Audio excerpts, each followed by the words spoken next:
Hey. Hey, yo.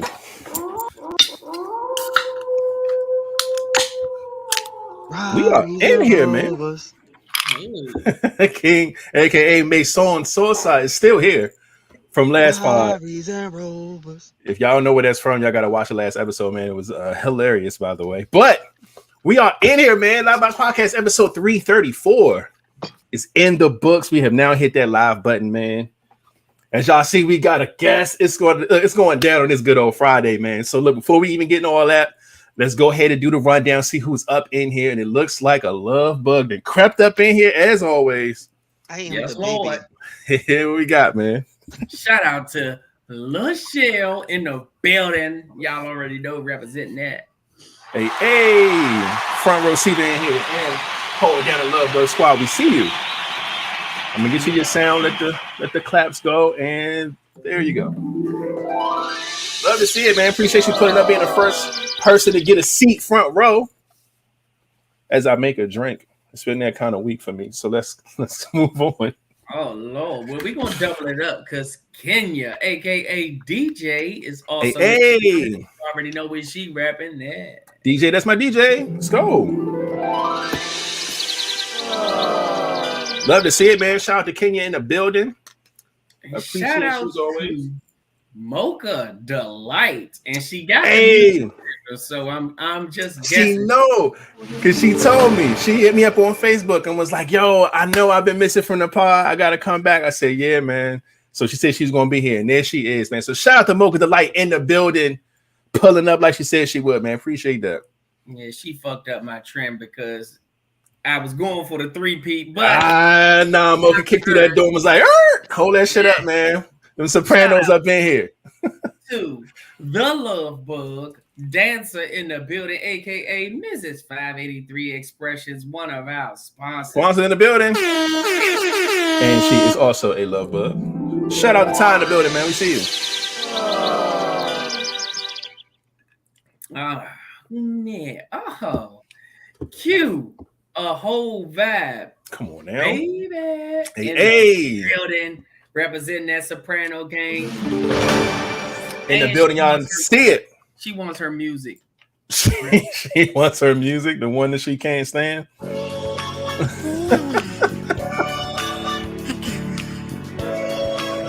Cute baby, it's not me. I need you to know that. That's her song. She said she liked that song. Love it, man. Well, the first fella that's got the front row seat is also part of that pack. The first person in the building, and that's Jerome, aka Jabbo. Hey. Jabbo is in the building. Love to see it. The first fella holding it down. And we gotta tell him happy belated because his birthday was yesterday. Ooh. Happy birthday, Jabbo. Yeah. Wolfpack's had a birthday. Good shit, man. Hope you enjoyed it, man. After that, Auntie is in the building, aka Aunt Brenda. Hey, you already know what it is, man. We ain't too far. Every time somebody come through, we stepping right up. Let's go. I like this. Okay, well, step back because now Rima is loved is in the building representing it. I see you. Shout out to Rima, man. Coming here, breaking up the fight. We see what's going on. And you see what she said. Hey, don't forget to hit that like button. Come on now. We ain't said she said it. You know what I mean? She know. She know. And then shout out to Cuzzo because Chuck Gaines is in the building. And I think, what does he represent? Cuzzo Chuck, man. I think he holding down that pack. Easy money. Love to see it, man. Appreciate you for pulling up and watching the pod. I know you be having a lot going on, so it's always dope when you can pull up and watch, man. So shout out to you. And while you do that, while you pull up and finally watch again, shout out to our mama Sita in the building because Nessa is in the building also representing that. Love Bug Squad's in here. Nessa, we see you. Appreciate you pulling up, man. Hey, loves, happy Friday. All that good stuff. And I'm doubling it up because there you go. Slippery when it's wet because it's butter, baby. Hey. Representing that. Love Buzz Squad is up in here as well. Again, it's Butter Baby in here. Old folk named Marjorie. Love to see it. Appreciate you for pulling up. Oh, shout out to my good folks in the building. Shout out to TD. Hey, TD up in here. Hold down that pack, right? Yep, represent. Yes, indeed. Shout out to TD up in here. Oh, and shout out to... I don't know if King is doing Do You Smell What the Rock is Cooking or somebody is breaking into his house upstairs. What is happening?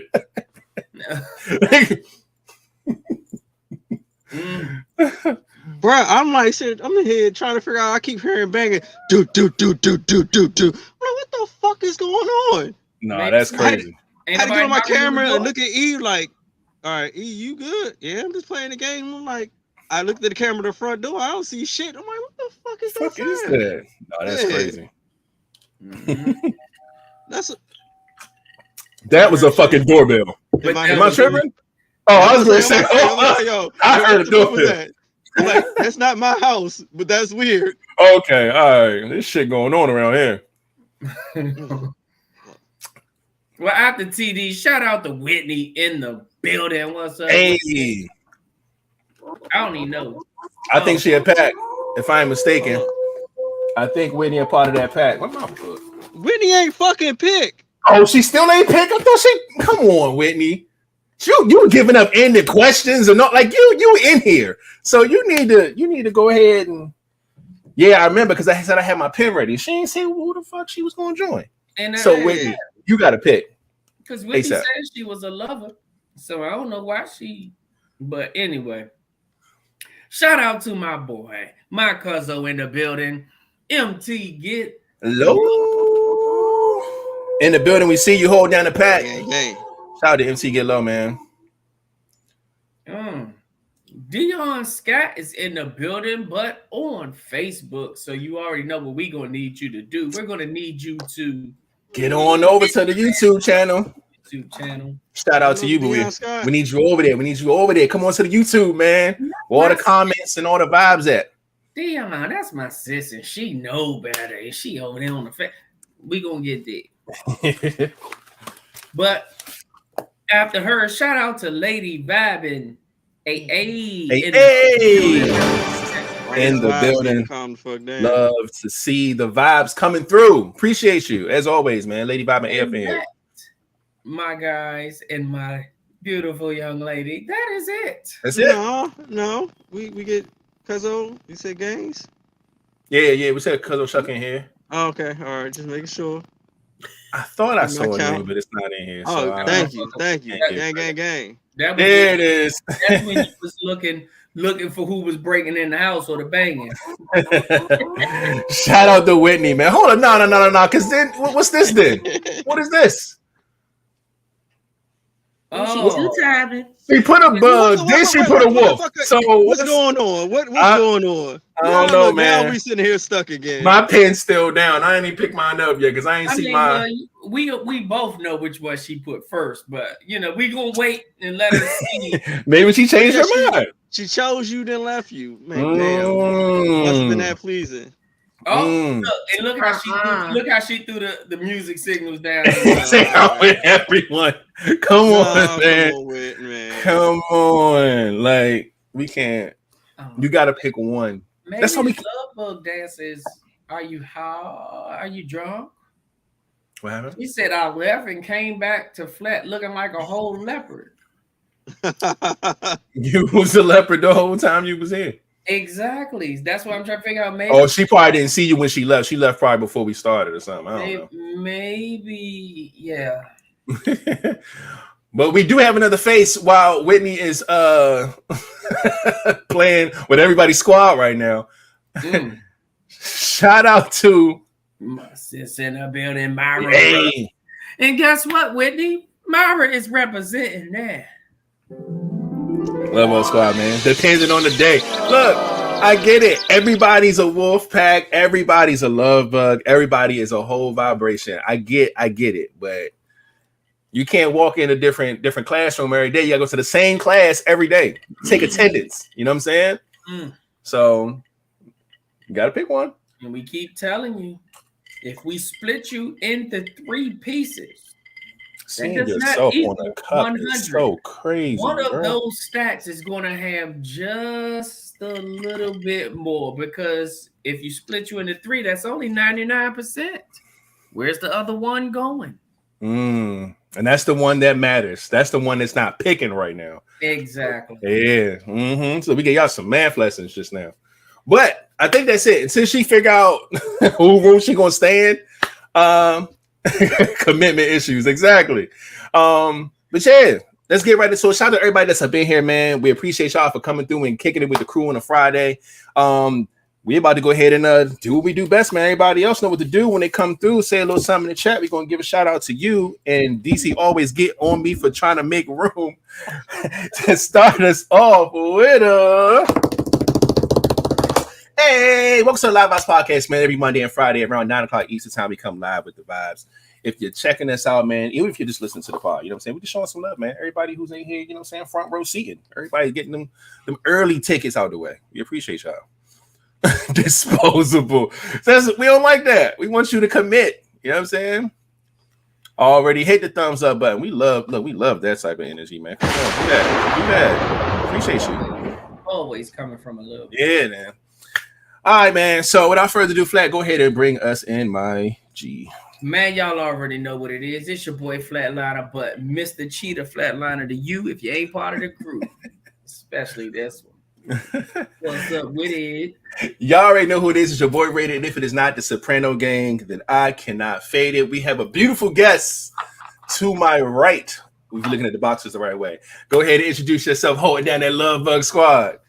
Holding down the Love Bugs is Mrs. Heartstaken, also known as DC Financials, DC Delisa. Our sponsor. Hey. I found myself a sponsor.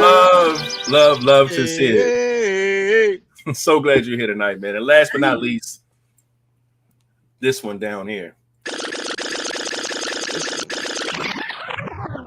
Whoa.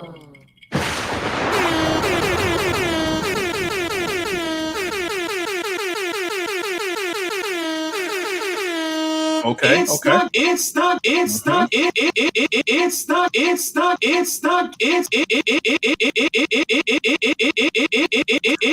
the game, bitch. Yep. No.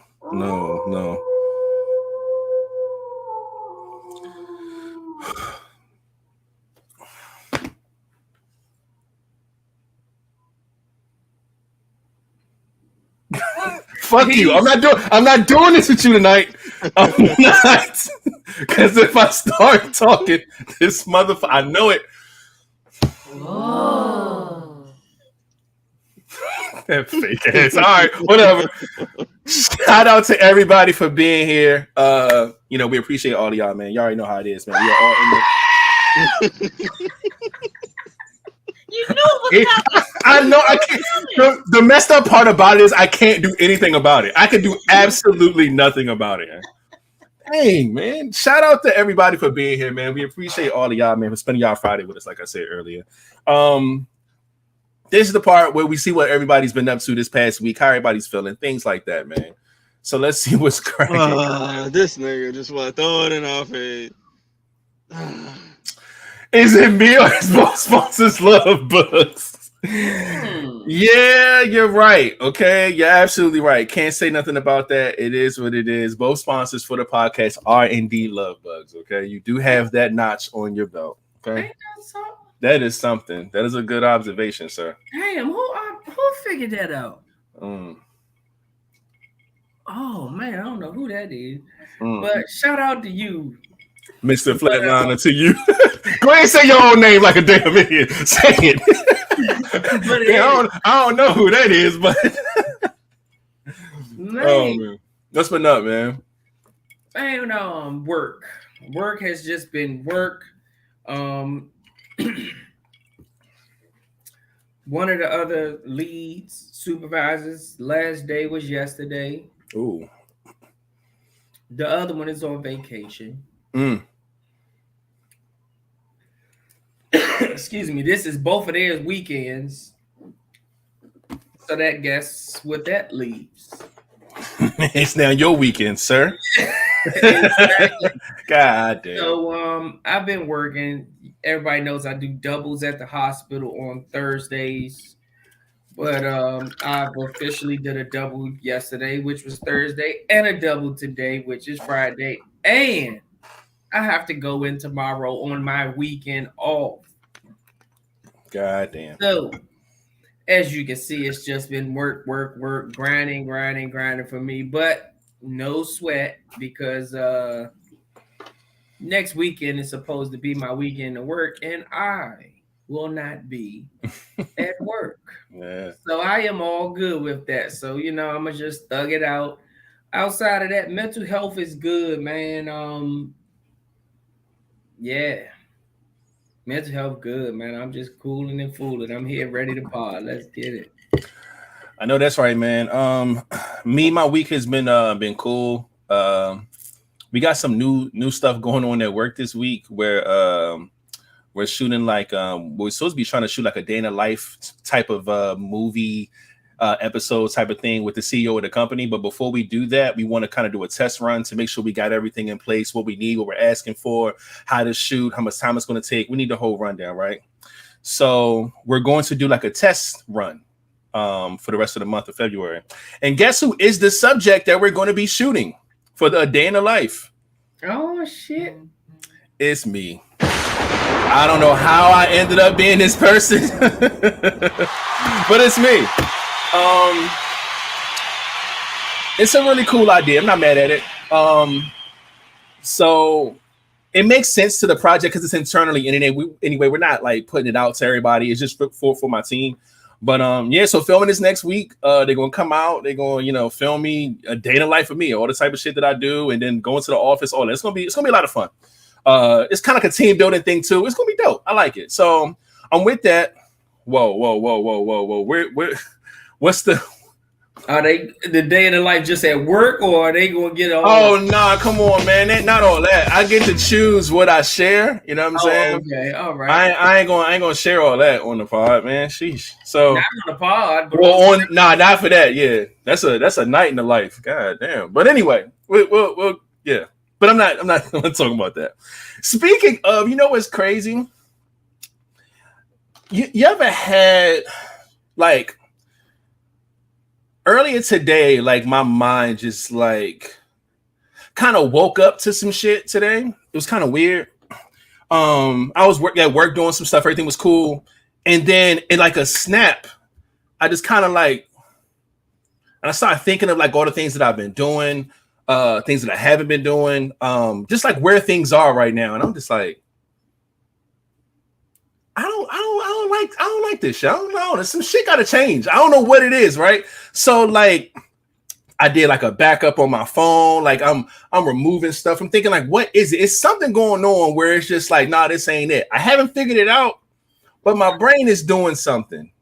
And it has something to do with my day-to-day. And this is before this whole like day-to-life thing. It's just like, it's some stuff that I definitely need to change and switch up or whatever. So when I find out what that is, I'm gonna bring it to the pod. We're gonna talk about it. But yeah, some shit hit me today. It was a little weird. But my weekend's coming up. I don't have no plans this weekend. But my son hit me up and was like, "Yo, Dad." Oh, I ain't tell y'all and shit. Last time I picked him up last weekend, he ended up getting himself a Valentine and shit. And he was really excited about it. He asked her while we was texting in the car, and she said, "Yeah." So shout out to my son. Got his first official Valentine. You know what I mean? So that's cool. So I told y'all we went to the gym last weekend. So he was like, "Dad, can we go to the gym again this weekend?" And this is not my weekend with him, but I'm like, "Yo, I'm gonna pick you up and take you to go get some things for your girl for Valentine's Day. And then if we got time, we can swing past the gym and do a little quick workout." So I'm looking forward to that energy this weekend. Other than that, man, I'm just gonna be kind of just like in my little solitude, figuring out what the fuck it is that I need to be switching up and changing, because I feel like I had an epiphany today and I just got to nail down exactly what that shit is. But other than that, I'm cool. Like I said, I made me a little drink. I'm just trying to vibe out tonight, enjoy our guests, you know what I'm saying? Just have a great time. So I'm good money, man. DC Financials, aka Delisa, aka all of the above, Miss Heart's taken, Miss Belly on the way, all that stuff's going on. What's been up with you? Glad to have you here for the first time. How was your week? And just how you feeling? Absolutely. My week was good. Just grinding out. It is my season. So getting clients taken care of.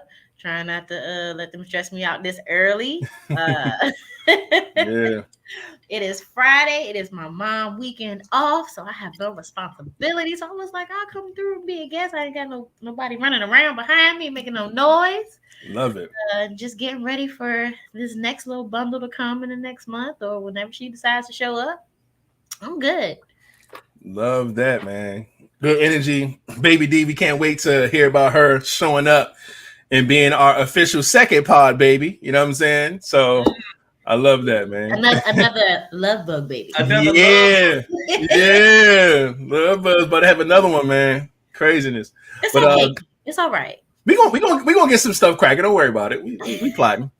But good stuff, man. Good love to hear that, man. King, what about you, man? How was your week? How you feeling? Things of that nature. Let me think. The king has. Whenever this nigga say, you know, this nigga ain't thinking about shit. He thinking about which button to push. That's what it is. I'm trying to find a button because I didn't have it on. But it's all good, man. We're glad the King's here. Glad everybody's having, you know what I'm saying, I'll good have energy. something to report on Monday. It had something to report on Monday, so let's get with it, man. Yeah. No. And you know, if anybody is, this you motherfucker right here is going to be the one. Exactly. Yeah. So I love it, man.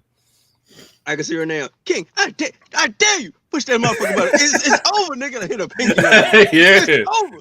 Oh, man. Dare you hit that button. I fucking dare you. You better not. Shout out to Whitney. I see she having a drink as well.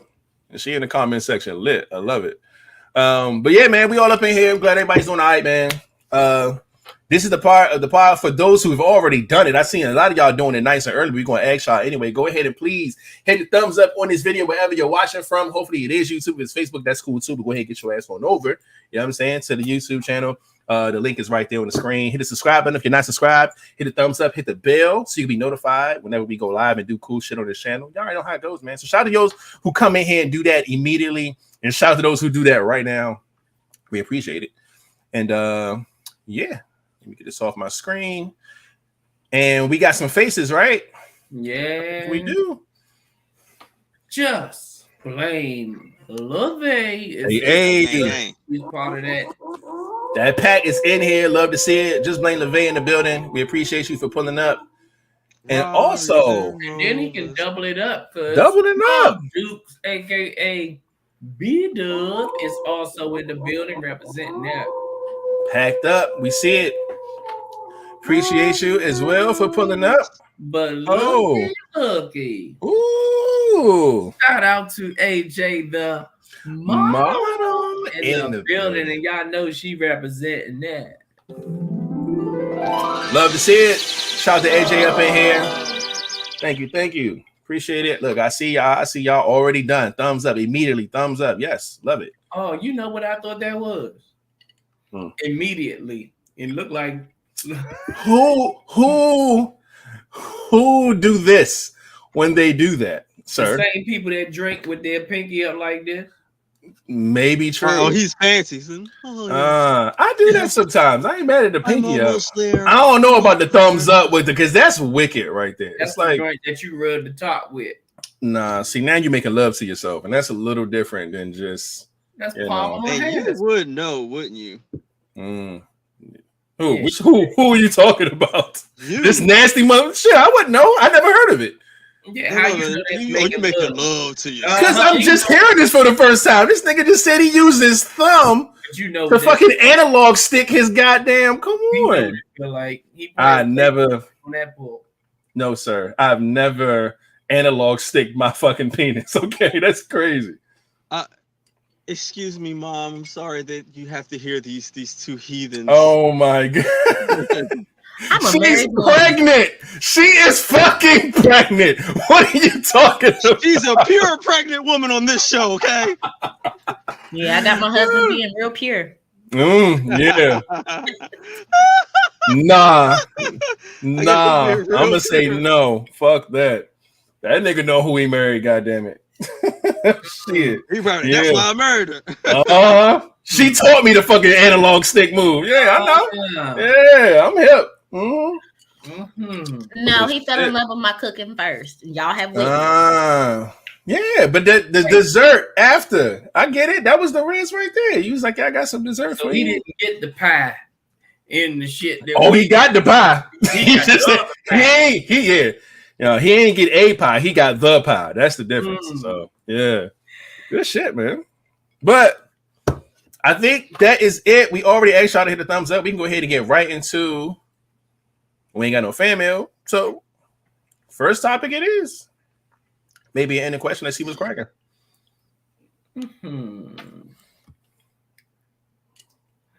What is the most embarrassing thing to ask for help to do or find? Oh boy. I think as a man, anything dealing with money is always going to be very, very difficult for a man to ask for. And that's male or female. Like if you got a female friend or if you got a homeboy or like however, it's always difficult for men to help, ask help for like anything dealing with money, because it's like, you know, we're held to a standard to where we need to know how to provide and have shit together in that area.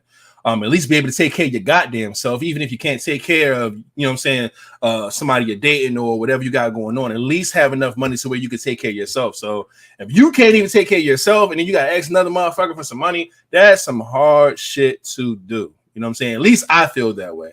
It's some motherfuckers who don't give a damn. They'll ask anybody, whatever. But I feel that just as a man, dog, it's a little tough to ask for help or to borrow or anything like that when it comes to money, man. It's because it just kind of like solidifying this, you know, shit's bad and you ain't got your shit together. And that's a hard pill to swallow sometimes. So that would be my first answer as far as embarrassing things to ask for. I don't know why to me, but it's still embarrassing to ask for condoms out loud. Like in the store, that's some embarrassing shit. Like, in the store? Yeah, I can go somewhere where I can pick the bitches up and throw them on the counter. Yeah, I don't mind paying for them and shit, but if they behind the counter, ask the nigga, then you don't know. Like, it's weird. Like, it be grandmas in the line behind you. You like, I don't even want grandma to know I'm about to go throw this dick. But like, that's the type of shit that you be stuck with. So it's like, I still find that kind of like embarrassing. I feel you on that. I had a wild situation one time where somebody I was dating at the time, we were on the phone and my homeboy hit me and was like, yo, I got this shorty, man. We about to go out, whatever. You know, I'll probably take her back to the crib, but I ain't got no condoms. You got any condoms on you? And I said, yeah, I got some condoms. Go ahead, come through. He's like, all right, bet. So I clicked over.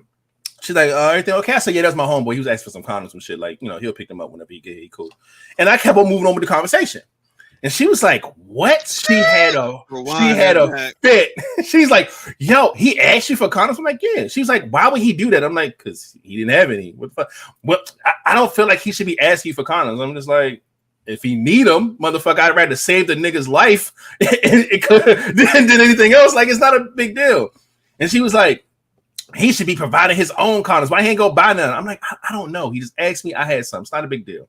And she's like, now you know the girl's business because now you're going to know. I'm like, her business? I don't even know who the girl is. Exactly. I'm like, no, that's not how that is. I'm like, why you view it that way? It was a wild thing. And she thought it was the craziest thing. Don't ever ask another man for condoms if you're going to be fucking me. I'll provide condoms myself. And I'm just like, all right, relax. It's not that deep. You know what I'm saying? But some people just view that in a different way, man. So, you know, it is that I'd have looked at it red. I thought it was that deep too. You know what I mean? But no, I'm fucking around. But no, it was crazy. I didn't think it was that serious. Her next comment was going to be how he know his dick the same size as yours. And then she did not say that, but I feel like if the conversation kept going, she might have. So she felt the way. That was kind of crazy.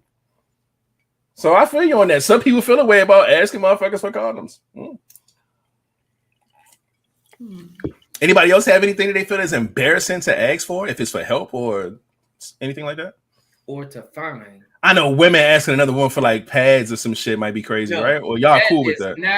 That is not embarrassing for them. How do you know? Because I've heard plenty of women say, shit, it happens sometimes.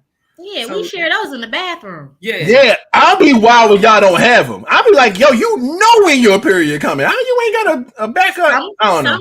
Sometimes it might be like, hey, girl, I'm here a little early. Yeah, that's wild. So if it ain't that, what else could it be that women may feel from your perspective, I guess? So I've never been embarrassed to ask nobody nothing. But I did have a female neighbor years and years ago come ask me for a pregnancy test. And I was like, you talking about being in somebody's business? That is a pregnancy test. First off, who got them laying around? Like, that's crazy. I was like, I can go to the store for you, but I don't just have them laying around. Yeah, they got some in the back. No, it ain't like that. Now you know her business. Now you know she fucking. Yeah. She already had a kid, but at the same time, like, you've asked me for sugar before, but a pregnancy test? Pregnancy test is wild. That's some wild work right there. Yeah, I was just like, that's weird, but I can go to the store for you if you need me to. Would you ask someone for a pregnancy test? Have I? I said, would you? No. I'm just saying, man, I mean, I know you haven't done it, but I mean, maybe, I don't know, maybe she had a point. So she, if you needed one, maybe go knock on my neighbor's door and see if they got a spare. Makes no sense. I mean, pregnancy tests, I think, are kind of expensive now these days, but I'm not gonna. I'm gonna ask the dude first. Hey, go get me a pregnancy test. Yo. I ask somebody outside of the situation. Exactly. I'm like, hell no, I ain't the pappy. Right. Shit. I was just like, No, that's crazy. I don't. That's pregnancy test is crazy. I mean, she clearly wasn't embarrassed to ask me, but I was embarrassed to ask. She got dressed and left her house and walked to yours. Like, there were steps here. She was not embarrassed at all. That's wild. But Kate, what about you, man? What are some things that you feel like it's the most embarrassing thing to ask for help, or etc.?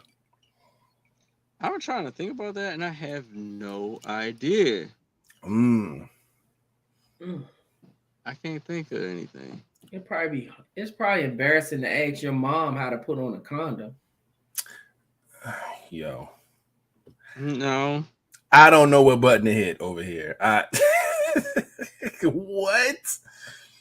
No grown adult should be having that dilemma. Well, who said he was grown? Shit, you can. That is true. There is sex ed, and there's, what, we are in the Google YouTube era. There's no reason you should be asking Mom Dukes to help you or tell you. No, goddamn, I hope she not helping him put the motherfucker on. That's what I heard. I'm like, ew. How to put on a condom is not just something. Nah. He might need her to get a banana or something to try. I hope she's not using him to. Yeah. It'll be mad, like, disturbing if she put a joint on with her mouth. Listen. All right, now we potting. Y'all are potting now. Relax. Okay. What I'm saying is, maybe I got you. Let me show you this trick that I know. No. That's not. This is my thing. Even if she went and got a fucking banana out the kitchen, my nigga, that's still weird to me. Nah, nigga, I'll send you a link, a how-to before. Fuck, no. Do you think it would be weird if she went in her room and pulled out one of her dildos and showed him? Yes. 100% yes. Well, I don't what if she handed the nigga the dildo and was like, try it on this so you can see how it is. Oh, no. Come on, man. I'm not touching that shit, Mom. Come on, man. It's brand new, boy. I ain't even used it yet. Like this. Well, it has a suction cup. It sticks on the wall here. Pop. No, sir. No, sir. Now you are in her room shoving a fucking condom on a dick that's on a wall. Yo, what kind of trauma is this? This needs counseling, bro. Hell nah. Emotional damage. And you know what's fucked up? Because that's the type of shit that happens to people and they grow up thinking that shit cool. So when you have a conversation with your friends as an adult, you're like, oh, what, y'all moms never showed y'all how to put on a condom? They're like, no, nigga, what are you talking about? And you realize that you're the weird one in the group. Yeah, that's fucked up. Your mom ain't got a wall dick? yeah, pop that bitch on the wall and she put it on it with her mouth and then out. Oh, come on, man. Some moms want to be progressive and make sure their sons know what to do. And you just, I guess you got to catch them. I don't know. I got girls. I think it would be best if she came to him, say, son, I think you about this age. I don't think as a son, I think it's embarrassing to ask her how to do it. Yeah, I definitely see it as a mom coming to be like, hey, look, this is how you do it. Yeah, like just flat out, just like come in, get it done, walk off, walk away. Real fast. No, ma'am. No fucking way.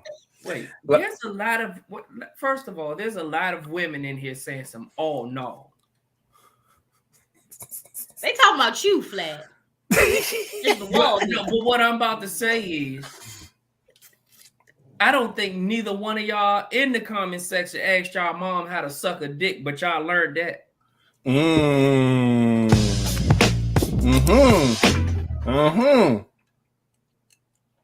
What Flat said.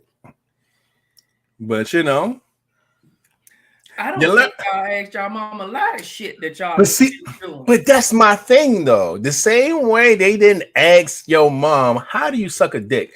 The same way that wasn't a thing, there's no way that her son should be coming to her like, hey, yo, moms. Nah, man.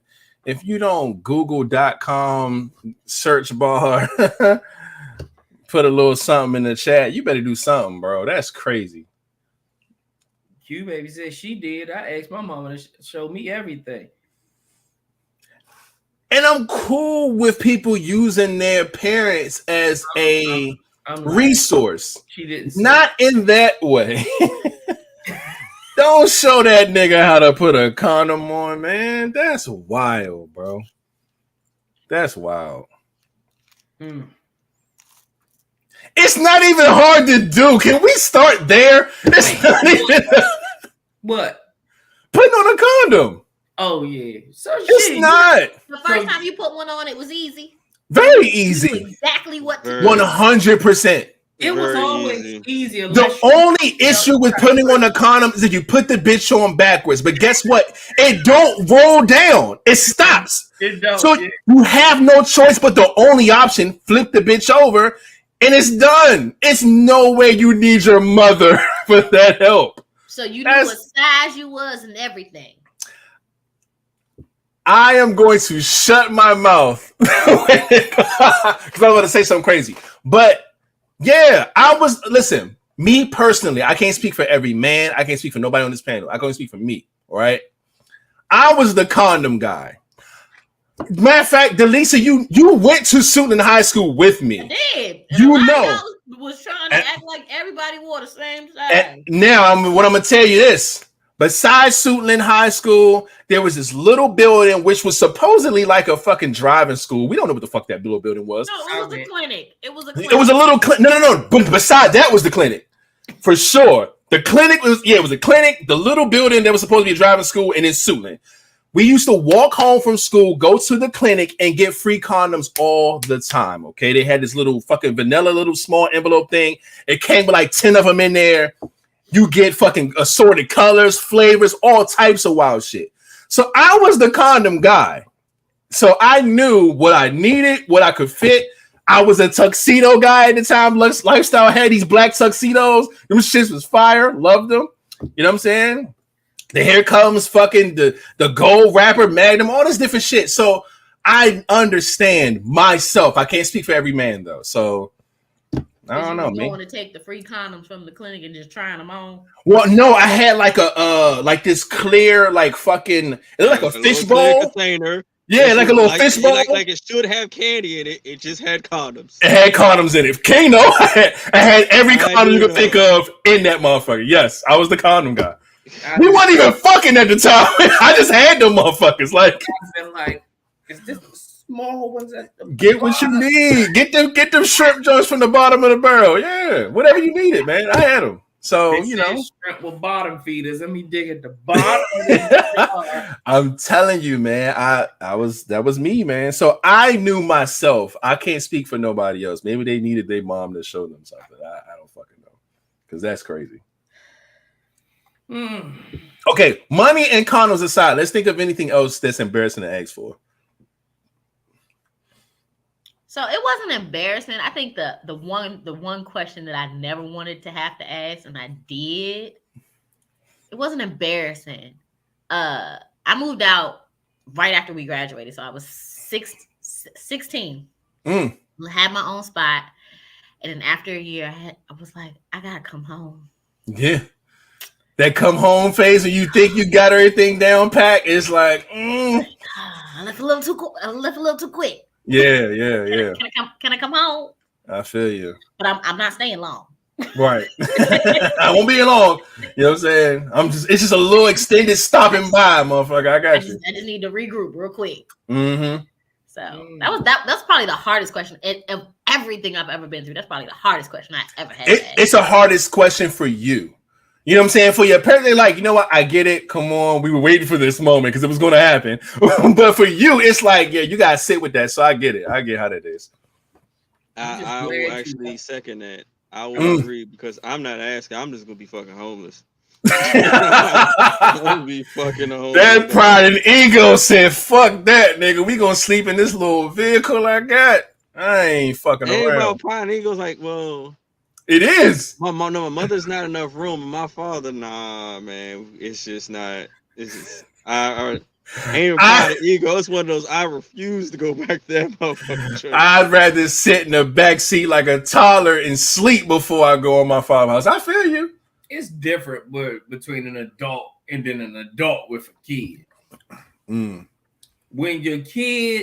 When you got that kid, it just takes everything to a different level. Like a lot of the pride and shit that you have goes out the window, because that kid is the motherfucking screw that's just getting tighter and tighter. And you like Pursuit of Happiness.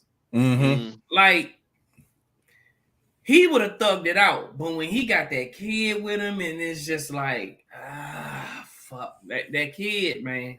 It is, and that's the one thing about being a parent that I feel like all of us that are parents who make sure that our kid doesn't feel what we have to do as adults is so important. So important. You know what I'm saying?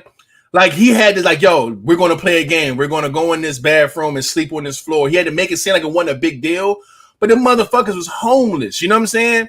And that was probably the most tear-jerking scene in that movie, man. That man trying to keep that door closed with his foot so his son could sleep, and somebody trying to use the bathroom, and y'all, man, that shit was tough, man. But I get it. As a parent, you got to make sure whatever you go through as an adult, if y'all got to get evicted, if y'all ain't got no fucking lights, no water, something, whatever's going on in your life, you got to try to make sure that your kids do not feel that shit the way you feel it. You know what I'm saying? You got to protect them as much as possible, man. So, yeah, I agree. When you got a kid, man, shit hits so different. So, but shit, if I got a kid, I'm asking for anything if I got to.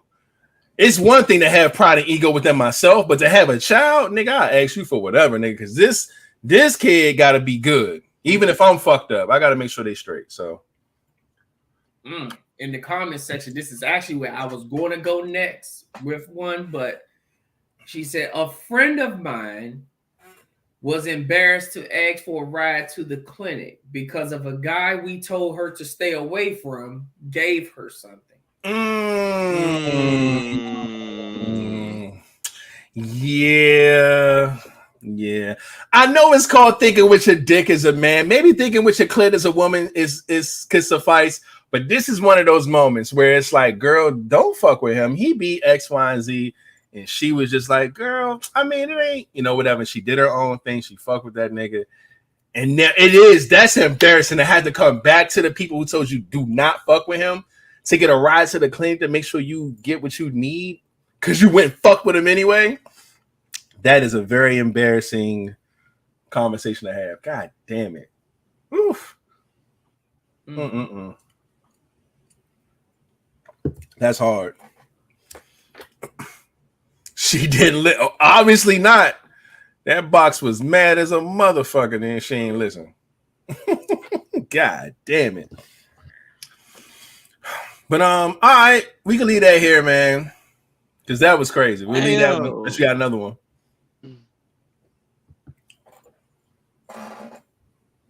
Okay. I thought the nigga got frozen. What happened? He got something? What happened? It was a long thought that didn't come I know. Out. It's still thinking because he ain't said nothing yet. But mine's gonna be just random. It's like to have to come to another nigga house and be like, yeah, I need to borrow some drawers. I had an accident. The only person that's ever asked me for a pair of underwear is my son. He's like, Dad, we was doing laundry. He said, yo, all my stuff is in the washing machine. Whatever you have, anything I put on until the shit now.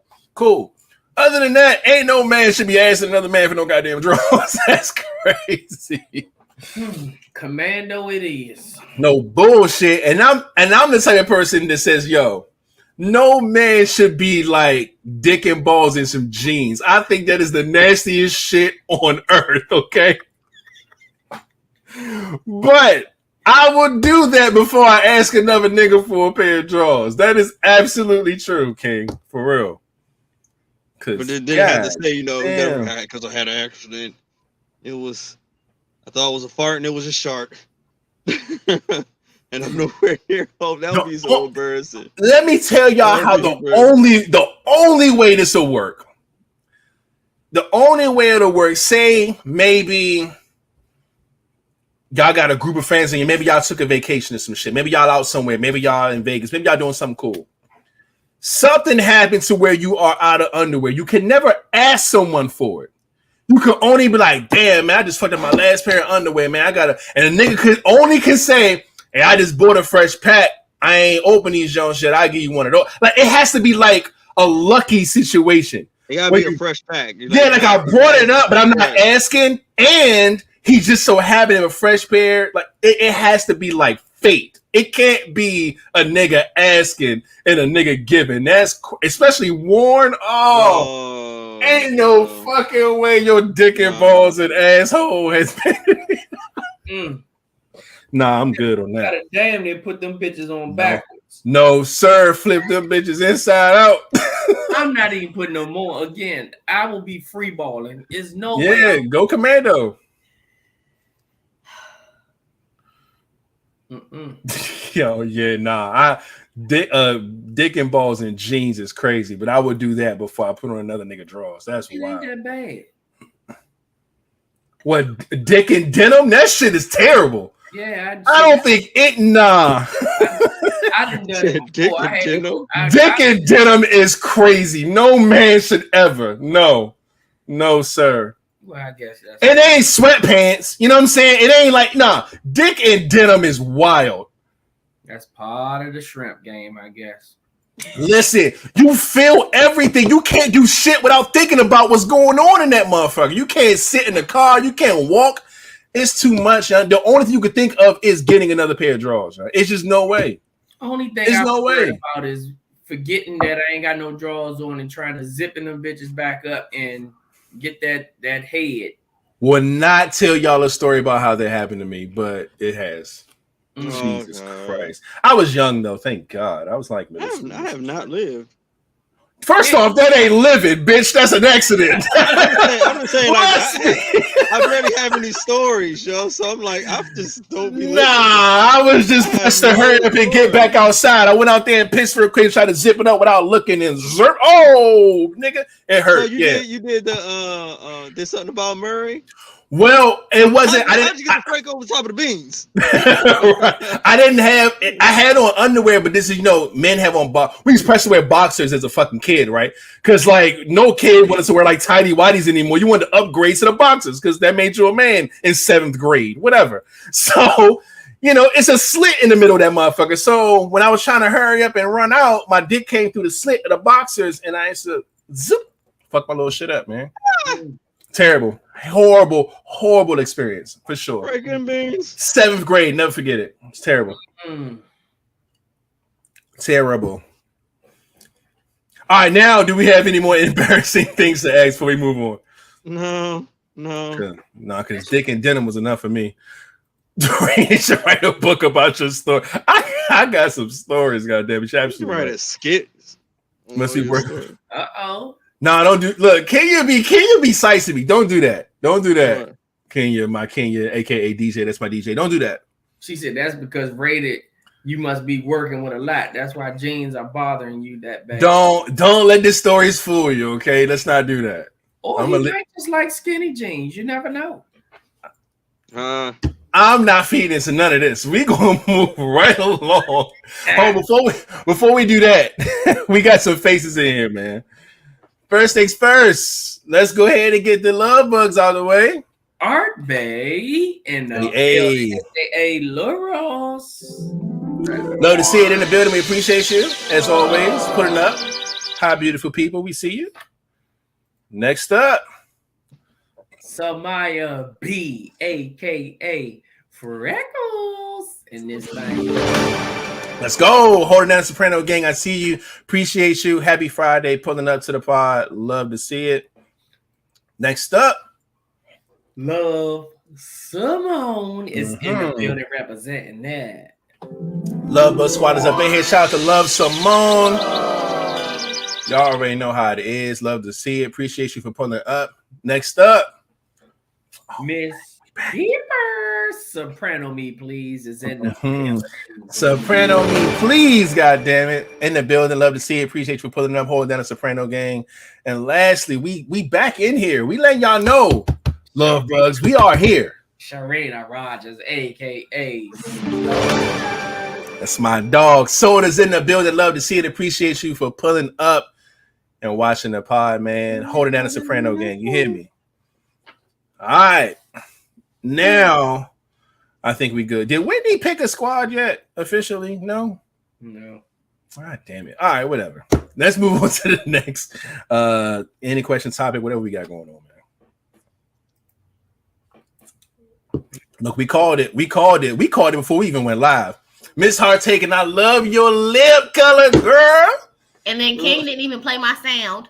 I was waiting for this moment when he said I love, and there it is, goddamn it. Love it. We called that before the pod, goddamn. Good shit. All right. He put the fish joint. That's a fish tank. We don't know what that shit is. It sounds crazy. See, I was waiting for the perfect moment. It was right there. You just had to just ruin it. You ain't pay my. I was going. My intro because it's supposed to be. Oh no! We ain't say it was gonna be the intro. We was gonna say when the lips been mentioned. Then that was gonna go there. See, but right there, as soon as somebody mentioned the lips. Oh.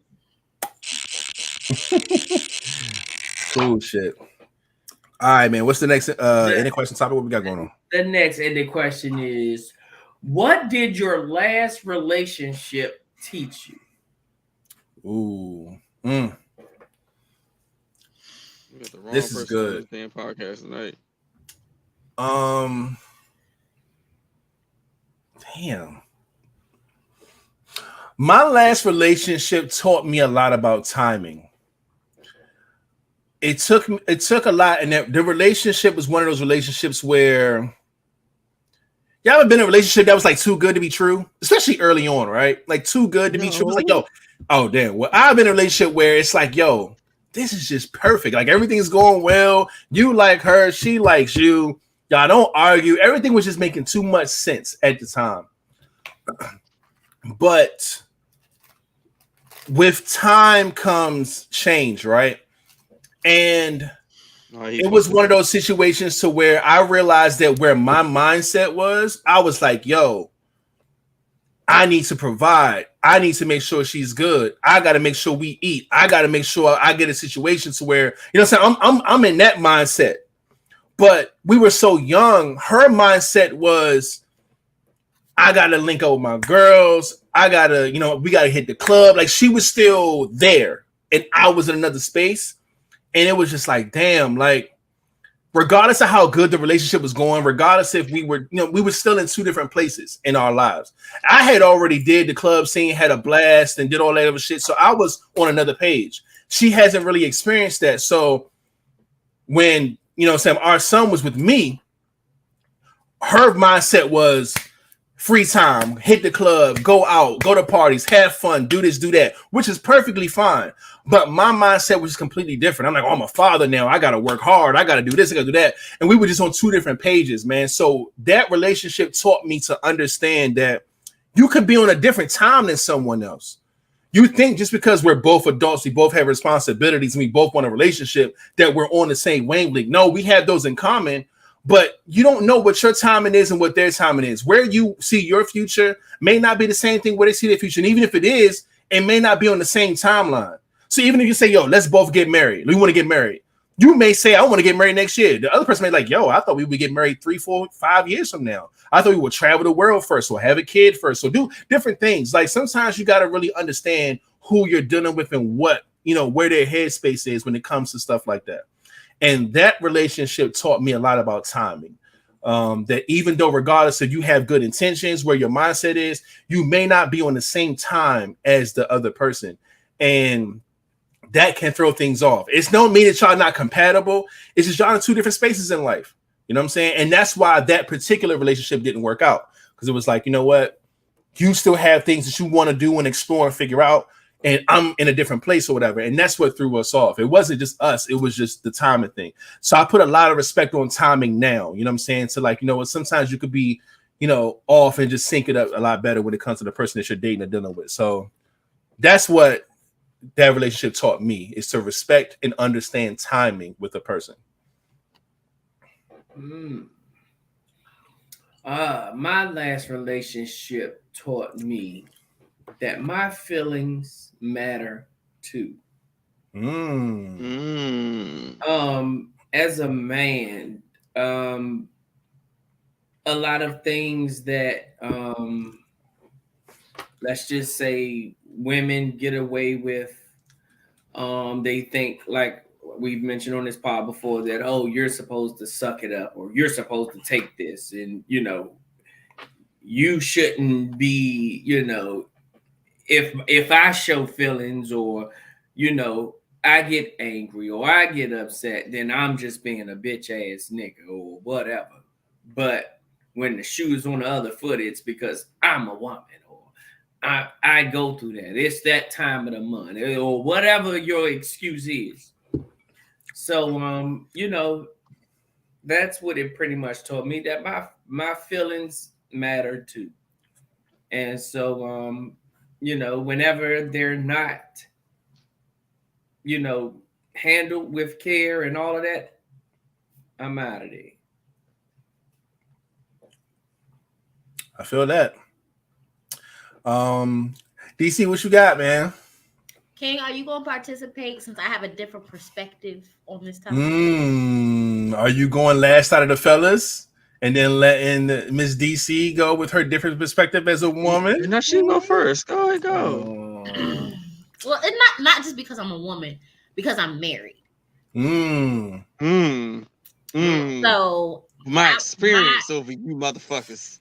I mean, she got a point though. Like I had different struggles as a single woman than what I've learned being a married woman. Right. Preach. So, go ahead. So it's not a preach. It's just you gonna go back to single life. Yeah. So she wants all the. I get it. We both said the same shit. Yeah, it's all good. No, he not gonna go. Go ahead, go DC. Yeah. So for me, my current relationship, I think the the two things that I learned the most is learning how to have the challenging conversations, the uncomfortable ones. Because we in this thing, and a lot of people are like, oh, well, I don't want to hurt your feelings. I don't want to, make you feel attacked. Like, I want your feelings to matter. I don't want you to think that I'm discounting how you feel, but this is how I'm feeling, and let's talk about it. Because your feelings do matter. Like, I've had conversations, King know, where he'll send me stuff, and I'll be like, nah, like, y'all matter. Like, we are supposed to be your safe space. Like, this is where you can come to cry. If you just need a hug, if you just want to listen, if you just need me to listen, that is part of my role, to be here for you in support. Sometimes y'all don't need us to say nothing. It's just a hug in passing. So learning how to have those challenging or difficult conversations is probably one of the things that we're really good at. Like, we laugh about a lot of stuff. We can make the hard stuff funny, but that and making sure that my approach is the right way. I like that. So that was the first one. Hard conversations, and what's the second? She said, oh, like, this nigga remembered. Baby, I can't breathe. Man, I gotta share this air, nigga. Hold on now. I gotta take breathe breaks sometimes. Yeah. The second thing is not getting lost in your relationship. Like you mentioned, rated. It's just too good to be true. Me and my husband we had a very long dating situation, but it is just really so good. Sometimes it's like he'll be like, babe, I love you, but what you do? What you want? Right. What break? What happened?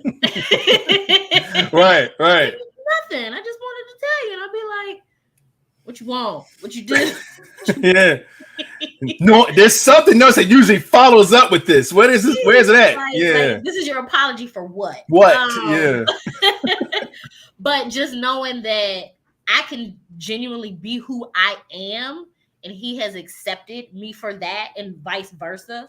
But understanding, like, I'm gone for the weekend. We have total trust. He knows where I am.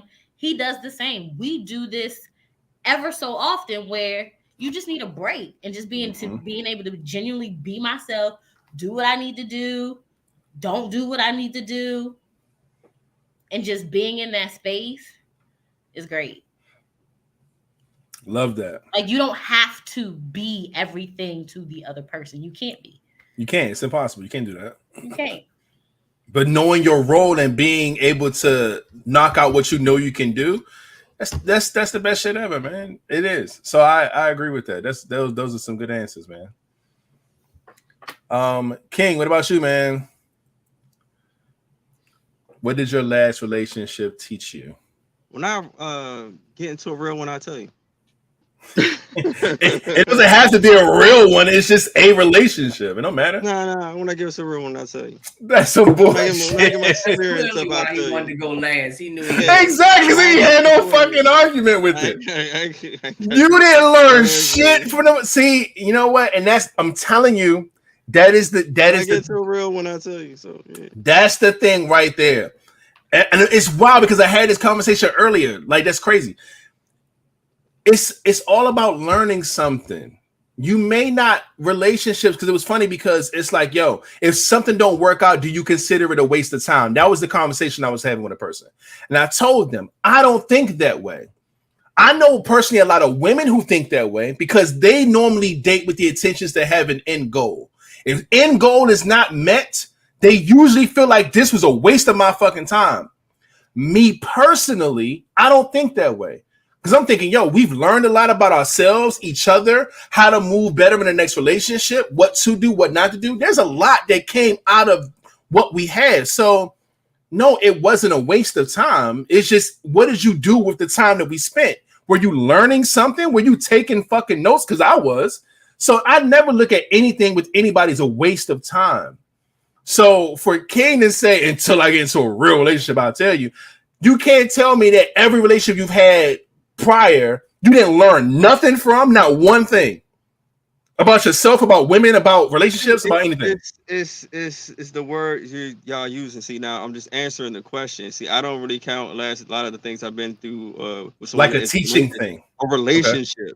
So okay. if you're saying like any situationship or anybody I talk to, that's a different question. But I'm answering the question. Okay, I feel you.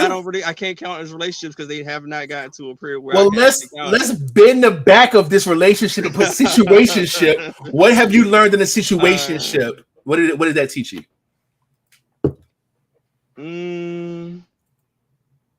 Because like I get what you're saying. With each person, I actually sit there and try to learn something from each experience. It doesn't have to be a relationship. Each experience with somebody. So the last one, what I was taught. Let me see. Shit. At minimum, you learned something that you wasn't gonna deal with no more. No. It's a lot. I'm trying to think the best one.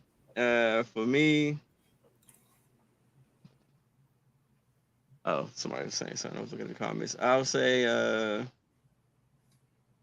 I was taught, or I'm more so, and still learning. To more so of being myself. And not more so being myself and letting my more so my personality come out more to see if that person can handle it or not. Okay. Yeah. Example, you can't give us like a where'd you get that from? Oh, see me. So more so if I'm talking to somebody, more so like my representative is cool and chill. More so cool, chill, relax. I mean, I'm that all the time. But really, if I'm more so am in a serious relationship, I'm probably animated and goofy and might have way more energy than the person. I'm like I don't fucking know. I'm like that box on fucking Mario Kart. You might hit and you don't know what you're getting. You might get a turtle. You might get the blue turtle. You might get some bananas. Like each day, I might, especially if I'm in a good relationship, I'm going to probably be experiencing different things, and I might be too much, or like I've heard, oh, you're like really over dramatic, or you're really animated, or you got too much energy. Because I'm probably like a kid in the candy shop, like, oh, yeah, circus.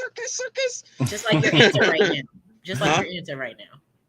Yeah. So a lot of people more so, it might freak people out, and then like more so like, how can I put it? Oh, I've noticed that when people find out, some people find out how the way I love, it scares the fuck out of them. Because it's might be too much. And I say when I mean by too much, not like is in, how can I put it? I've actually said somebody said it was just really scary for how what I'm looking for, and how the way I love is scary for the simple fact that it was like, yo, if anything that happened to me, I'll be scared of what would happen to you. If that makes any sense. Don't make any sense? All right, then fuck it. Okay. You could have just hit the button, King. It's okay. I tried to. I digged it out. And he still don't understand it. Damn it. They in the conversation about Chinese math. Just even on here, I'm misunderstood. You goddamn people. Oh shit! I told you hit the button. That's funny. Yeah, late. I tried to bypass it. The funniest shit was Mogo like flat checked out. I'm like, the fuck? She's just gonna say I checked out. I'm sitting here listening. So the next time I try to avoid the question, Y'all gonna let me avoid that bitch, okay? Well, that's why you should have let her go last. Just said, "Nah, I ain't got nothing." You gonna say, "Nah, go ahead." Then she go. I did not say I ain't got nothing. Then here come Brady. You ain't got nothing. Look. You ain't got nothing. I just had to ask just to make sure. You told me like, if you said situationships, I got something for you. I said, all right, let's bend the rules. You like, all right, well, look, King, let's go ahead. Let's bend the rules a little bit so we can get a story up out of you. And that's why I ain't saying shit. I'm like, Jacob, what you want, grateful sons of bitches? Now, if you talking situationships, I got some stories for you. I said, all right, let's bend the rules and we can get a story. And all I hear is criticize, and criticize. Man said a whole lot of nothing. Ain't tell us shit. Hey, somebody said when he said, if that makes any sense, she said. Yo, it don't. Should have just hit the button. Oh man, it's fucking beautiful, man. That's fucking hilarious. This is why I'm like. Sit back in my corner. That shit again. When she say, "King, go ahead, so let me finish this shit off," and I would have still said, I got shit to say. Then Brady still would have went on his tangent, and it would have this would have happened sooner than later. Because to me, that she would have been sitting there like. Jake, look at him. You see him? And this is why men don't express themselves. Nah, that's bullshit. That's bullshit. Nah. I'm calling bullshit on that one. Other than confusion. I'm calling bullshit on that one because I expressed myself and it was fine. Flat explained himself and it was fine. So we're not going to use King's example to say, "Oh, this is why I meant." No. I'm the one who least hates expression emotions and shit. See, I can kiss my ass. I mean, but look, everything is not going to be something that we all consider. You know what I'm saying? Don't try to. Right, say he talk for 5 minutes and not. We're saying, look, to the question is what we're saying. I think King has plenty of because King has showed us before. Because we always talk shit about King not having something or not having something to talk about X, Y, Z, or not having experience. But we ask this motherfucker the right question. This nigga could talk for fucking 30 minutes about some shit. So let's not get. Question comes up.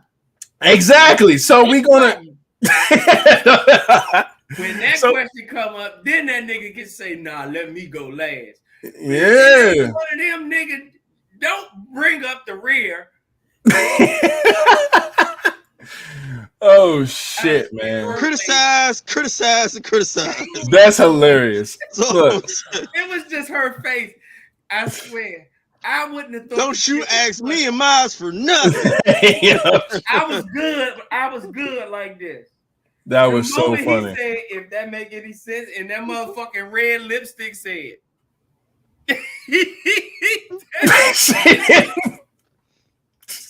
Could have just hit the button on that one, buddy. Hey, no, that's funny as shit, man. All right, look. Oh, y'all gonna have me be petty tonight. We are going to move forward. Oh yeah. Not at all. Oh. Not at all. We are moving forward. Make me be real. Nope. Y'all activated petty. Activated petty. What do you mean? Okay. Yeah. We thought you had like this elaborate story about a situationship to where, you know what I'm saying, it taught you some shit. You don't know, that's all. We was waiting for it. I know. That's all. That's it. Your opinion is better than your story. That might be true. No, I take that back though. Because King got some stories. I ain't got shit for none of y'all. Nah, this nigga got some stories. He be full of shit. Kiss my ass. He got stories, bro. Middle school. Oh. Nah, he got stories, man. But you know, it's all good. Look, I'm done. We are moving forward. It's some new faces that popped up in this thing. Oh yeah, let's get this money. While we was shout out the Cha-cha. Hey, in the building. I know for a fact she ain't picked no goddamn squad, but she came through and said, "What's up?" We appreciate you for coming through. I don't know if you're still in here, but we appreciate you for stopping by. Love the energy. Thank you so much. Boom. Next up. Shout out to Christy, all the way from the boot, representing that. Hey, love to see it. Christy in the building, holding down Louisiana. Every time she come through, you already know what it is. We appreciate you for coming through. And he is part of that pack. Let's shout out to Jay. Cool. My G coming through. Starting shit soon as he get in here. My God, appreciate you for putting up, Quo. I think lastly we got another love bug. Bree in the building representing that. Hey, shout out to Bree up in here. Love to see it. Appreciate you for pulling up and watching the pod. Okay, you hear me? Shout out to Terrell Carter in the building. Watching from YouTube, wherever you came from. We appreciate you, my G. Good shit, man. Watch out for the criticism. Love to see it, man. Thanks for watching the pod. We appreciate you. And yeah. All right. Now, I think we are clear on all the new faces that came up in here, right? Mm-hmm. All right. Yeah, we clear. We definitely clear. That's how we doing. Don't start this shit, Kato. All right, look, man. Let's go ahead and get right into it. Y'all know what it is. This is the mid-show break. This is the part where, it's a little commercial break. You know what I'm saying? If you got to go to the bathroom or get your, your charger or whatever you got going on, now is the time. But if you don't, go ahead and stick around because this is the part where we talk about some shit that's going on in the world. You know what I mean? And I'm going to pull up what today has to offer, man. See if I can get this list up real quick, and I can. Boom, it is up. All right, first things first. As of February the 10th. Okay, why this link ain't fucking popping up? Hold up. February. No, just give me today's date, man. Don't do this. Oh, they changed their they changed some shit up, and I don't like it. Okay. Let's I don't like this. And normally you get to pick the date. Now I got to play February holidays, then go to the 10th. This is dumb. All right. So today, as of the 10th, let me see what is cracking today. No, come on, stop. Come on. Y'all late with the 2023 update. Let's not do this. I'm sorry. They giving me the business right now. I bet they are. All right. Calm down. Calm down, sir. No. Calm down. Choose violence all night. All night, choose violence. You see these shits like, okay, now I gotta click the date. That's weird. All right, first things first, all the news that fits to print day. Something about newspapers. Okay, cool. Children's Hospice Day. Okay, that's cool. Don't care about that. Next up, International Cribbage Day. Something dealing with cars. Don't care about that too much. International Winter Bike to Work Day. Why are you riding your bike in the winter? That's crazy. National Cream Cheese Brownie Day. I never had cream cheese brownie, but if you into cream cheese brownies, today's your day. National Flannel Day. For those who wear flannels, you know what I'm saying? I haven't worn a flannel in a minute, but shout out to Flannel Day. National Home Warranty Day. Okay, cool on that. If your name's Julio or Luis, you have a day today. National Umbrella Day. So for those who, walk around with umbrellas being bougie and shit when ain't nothing happening outside, shout out to you. You got a day. Like I need an umbrella. Teddy Day. Valentismus. Okay, I guess it's like Valentine's and Christmas. Somebody created a dumbass holiday today. Welsh Language Music Day, World Pulses Day, and I think that is it. Okay, well, shout out to those days, whatever those are going on. It's a little weird today, so what else? There's that. Shout out to Jabbo. His birthday was yesterday, and everybody else with a birthday coming up and things like that. Now it is Friday. As far as the music scene, I didn't see a lot going on. I think Lizzo and SZA got something out right now. Nav got something out right now. So for those who are into all the music stuff, go find and see who got stuff out because stuff is dropping. I don't see any big name stuff right now. Daniel Caesar got Let Me Go Out. Okay, go check that out as well. And everything else, man, you just have to go do your research. Okay, I don't think this is a strong Friday for music. Oh, Kevin Gates got something out called Breakfast. Okay. And that's it. Go check out some shit though. There's some stuff out here. Yeah, don't criticize their music. And now with that being said, world culture stuff, man.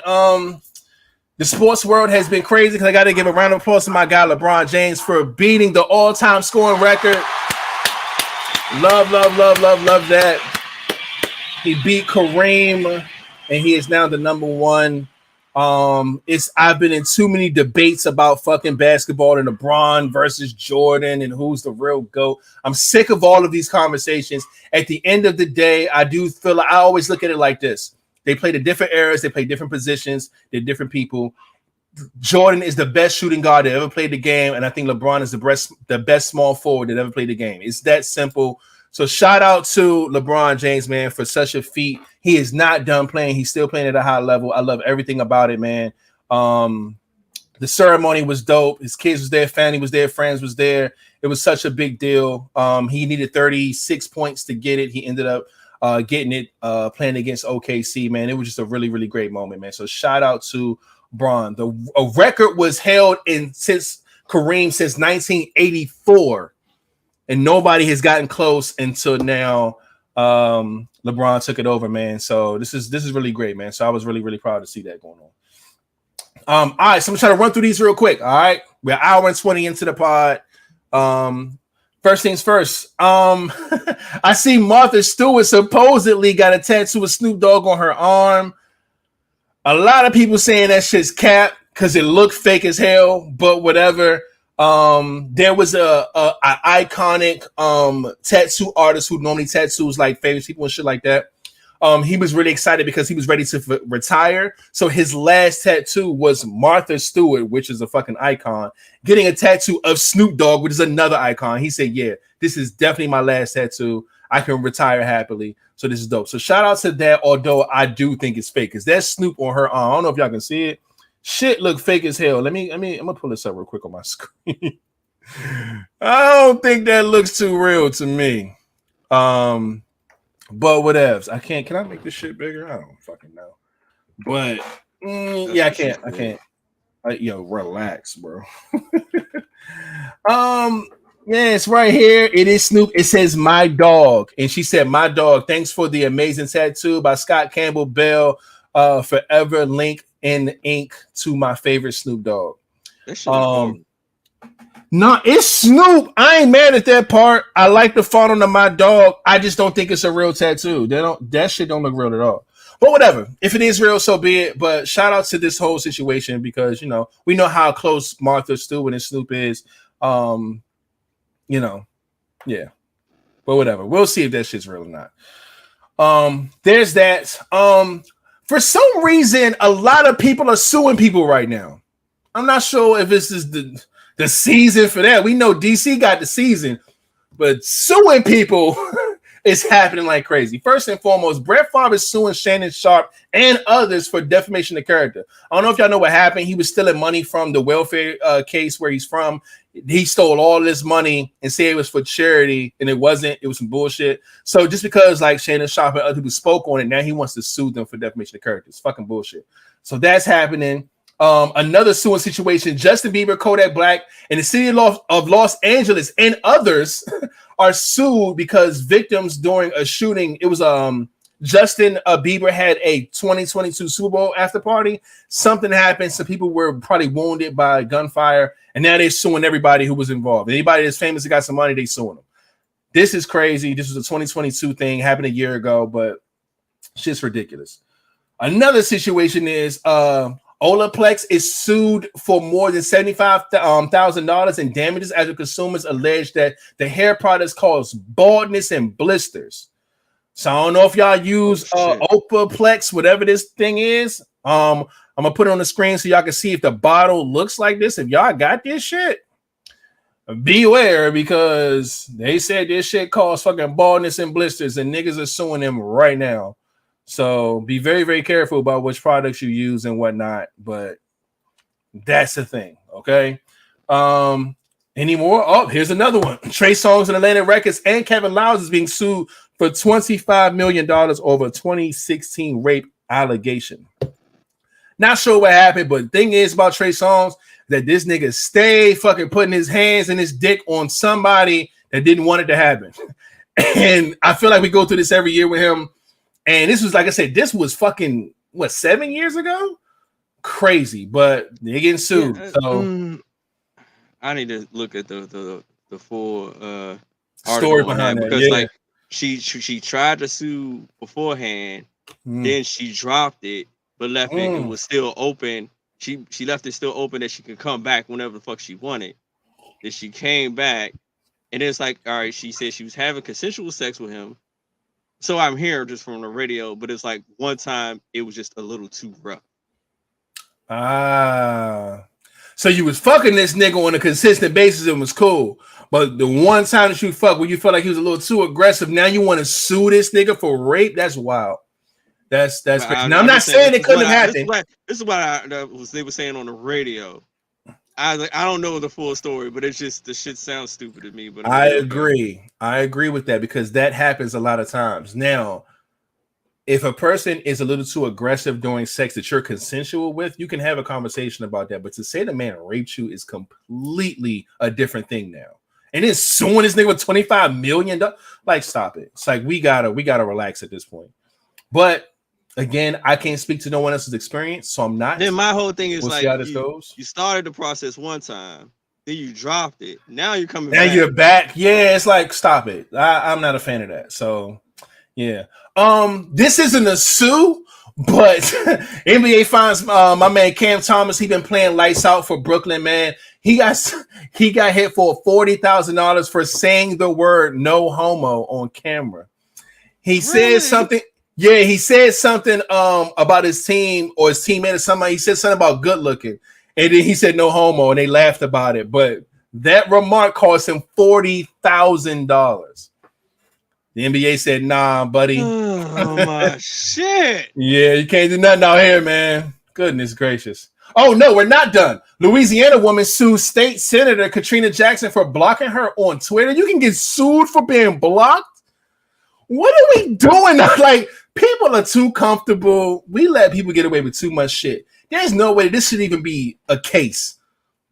Like, you can block who you want. You sued for that? Like, stop it. I'm over that. That's crazy. Moving on. SZA is named Billboard's Woman of the Year, and I don't know if y'all been seeing SZA lately. Huge fan of her music. Love SZA. Her latest project is amazing. But SZA's out here sizzling. Do you hear me? I don't know what she did, where she went, what she's doing, but SZA is fucking sizzling. I'm putting this on my screen, goddammit. SZA is out here. When? Because I remember 2017, 18, 19 when SZA was fresh on the label of fucking TDE, and she wasn't what we seeing today. Cause nigga, ooh, shout out to SZA. So whatever she got going on, I applaud it. Okay. She out here looking gorgeous. Okay. So shout out to SZA, man, for the award. Be clear what I'm congratulating. Yeah, the award of her ass. The award. She was Billboard's Woman of the Year. And her album's amazing. That's the two first things I said. Okay. So let's leave it there. Everything else is just icing on the cake. First things you've seen, though. Okay, let's move right along. Yo, if y'all use Fabuloso is fucking awesome, by the way. But shit, now it's not. 5 million bottles of Fabuloso cleaner reportedly recalled due to bacteria contamination. You know what? I always feel like when like an underdog brand starts blowing the fuck up, now all of a sudden y'all want to fucking come with these. I don't know. Maybe I'm wrong, but yeah. So if you use Fabuloso, man, hit the brakes on that so they find out what the fuck going on, okay? There's that. Next up, Quality Control Music. If y'all don't know who that is QC. That is the same record label that have signed Migos, have signed Lil Baby, City Girls, Lil Yachty. You know what I'm saying? Like big company. They have now sold it to Scooter Braun's Hybe company for $300 million. That is insane. People are making money off of their stuff. I'm not mad here. mainly because it's something I don't quite understand. I've seen, and I've talked about it on this podcast as well. There's a lot of people selling their catalogs, people who, and it's like, I get it. When it comes to publishing, the label may own the publishing, you may own a little piece of it, but to get the most out of your deal when someone else owns your masters is to sell your catalog for a certain amount so you can get the biggest payback. But this was big because of, again, Migos, Lil Baby, like City Girls, Lil Yachty, all of their artists are top tier artists. All of them. They can all go out here and do their own tour. They can sell millions. They're big. So 300 million is crazy. So shout out to QC and everybody involved, Pierre Thomas, Kevin Lee, Scooter Braun, everybody's involved to make this deal happen. And I love the fact that it's a black man selling to another black man during Black History Month. Let's be clear about that. That's fire to me. So shout out to that. Not mad at it.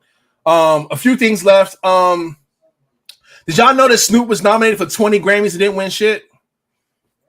It's a thing.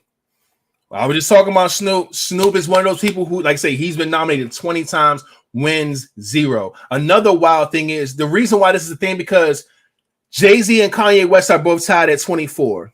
Beyonce just won over the weekend at the Grammys, and she just reached the top. She has the most Grammys of any human being of all time. Kendrick just got number 17.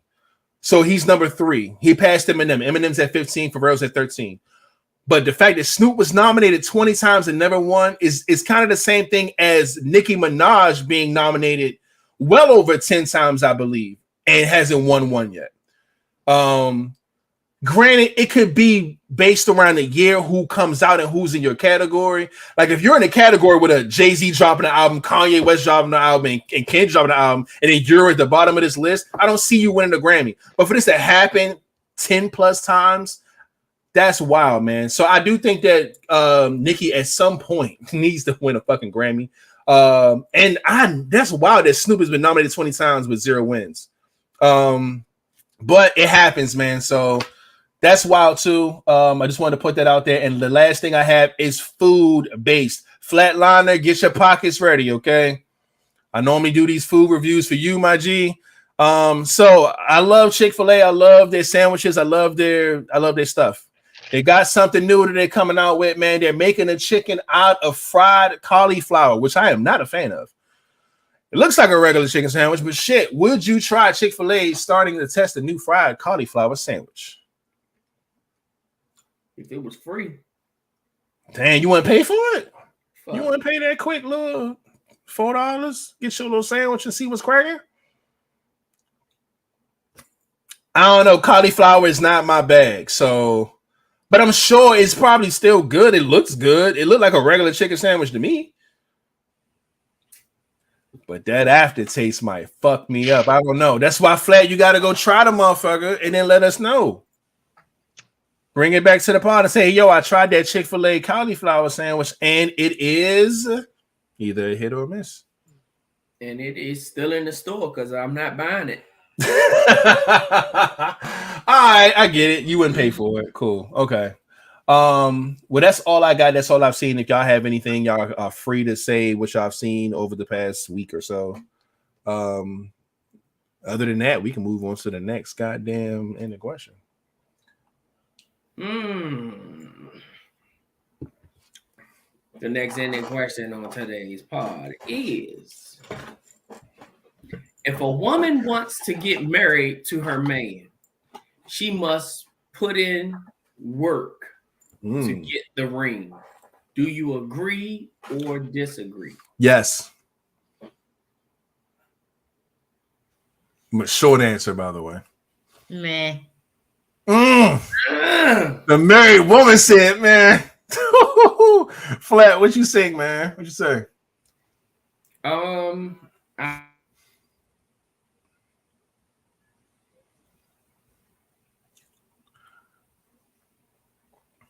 I can't hear you. I know. Oh, I know what's happening. Yeah, I'm seeing it. Wait a minute. It's muted your mic. But yeah, I'm sick of him. I was like, did Flat change his name to victim number 1? So go ahead, Flat. Go ahead, give us your answer.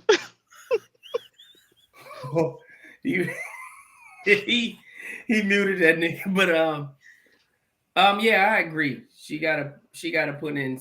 I'm not gonna say. Yeah, she gotta put in. She definitely gotta put in some work. Okay. You okay over there? V2, you okay? No, I'm not. I'm not at all. Because I can't do anything about it if you fucking I can't even unmute myself. What? It wasn't even my fault. It was. Oh yeah. All right. Yeah. He's still mad, y'all. I see. Oh, we're victims. We're petty. Victims. Told you y'all to unlock petty mode. Okay. Yes. Okay, so Kate, do you agree that a woman has to put in work to get this ring?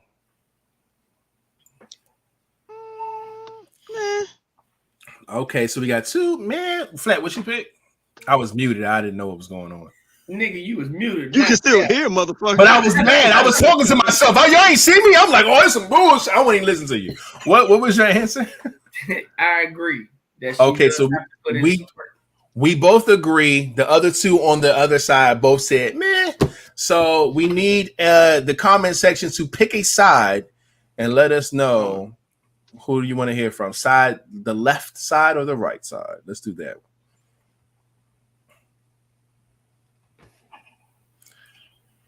Yeah, them lips is just out here, bro. Good night, you guys. And I love the lips. She didn't change her name. Victim Red Lips. He did that?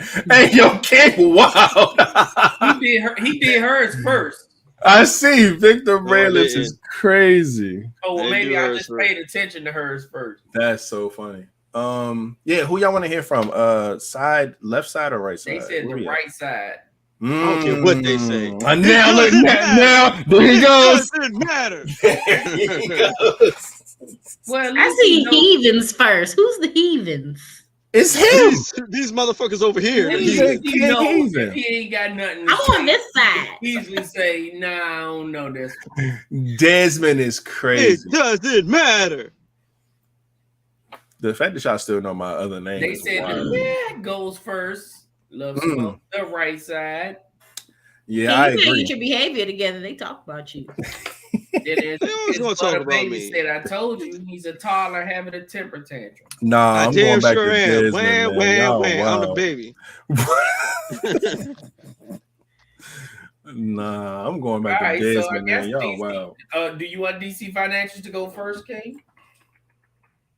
Sure, go ahead, go first. Are you gonna hit the button? I damn sure am gonna hit the button. Well, which button you want me to hit? You can just say, I speak for this side. Okay. So I said man because as a woman who happens to be married, I mean, I did some work, but it wasn't for him. I did some work to be a better version of me. Okay. Did it work out in my favor? Sure. But I didn't do the work for him. But would you have done this work if it wasn't for him? Yes and you no. might. Okay. I'll take that. I mean, yes means two of you have known me since elementary school. Very true. So that aggressive Delisa, I had to work on her for him. That is true. But the rest of the work that I did for me.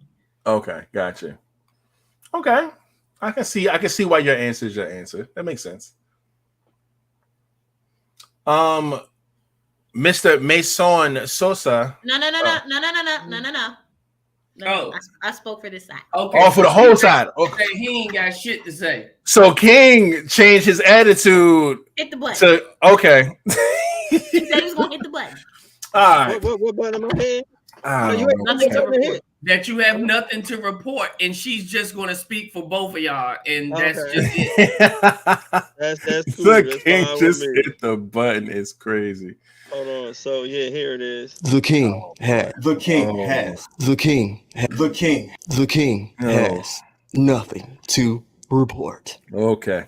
Good job, team. All right. Now I said yes. That ain't even hit the one that he was looking for this in the beginning. I don't know. I said yes because marriage is a partnership. There's two people involved. There's things that I have to do as a man. There's things that you do have, as a woman, and we come together to create one union. Okay, so I do feel like there's work put in on both sides. The same way that I have to prove to you, the same way that I have to prove to you. That shit sound like somebody snoring in the back room. It does, right? That I'm a good man, I'm a provider, I am, all of these things. You have to also prove that you have the mindset, the skill set, and things that I need as a partner to hold me down as we join to become one union. So yes, there is one that it has to happen. There's always going to be work to be put in on both sides, but yes, the woman has to put in work. It's a fact. Because if you don't, and then I just give you a ring because I'm just ready to get married, what value are you bringing to me? I need to know. I feel like that's the most important thing for me is understanding a person's value. Because if you do not have value, that means that person is replaceable. I could swap you out for another chick real quick if you have no value to me. If I provide everything and you're just there to, like I could swap you out with anybody. What do you bring to me as an individual that makes you valuable to my life to where I want this for the rest of my life? That's what's most important. So yes, you have to put in a little work. That's just what it is. And that work may be extensive. It may be short. It depends on what it is. But at the end of the day, it's still work. I have to prove to you the same way. Because I could say, yo, would you marry me? You could tell me no. Obviously, I haven't put in enough work to make you feel comfortable enough to say I want to spend the rest of my life with you. So it's work regardless on both sides of the deal. So if I feel like you put in enough to prove to me that this is going to be forever, that's when I go and do ring shopping and plan out this whole proposal, X, Y, and Z. So yes, work has to be done regardless. I don't care what the situation is, but that's how I see it. King, I did not King. Flat, I did not speak for you. You know what I'm saying? Like how our side, we have our own opinions over here. So what about you, man? Victim number one. How do you feel about this topic here?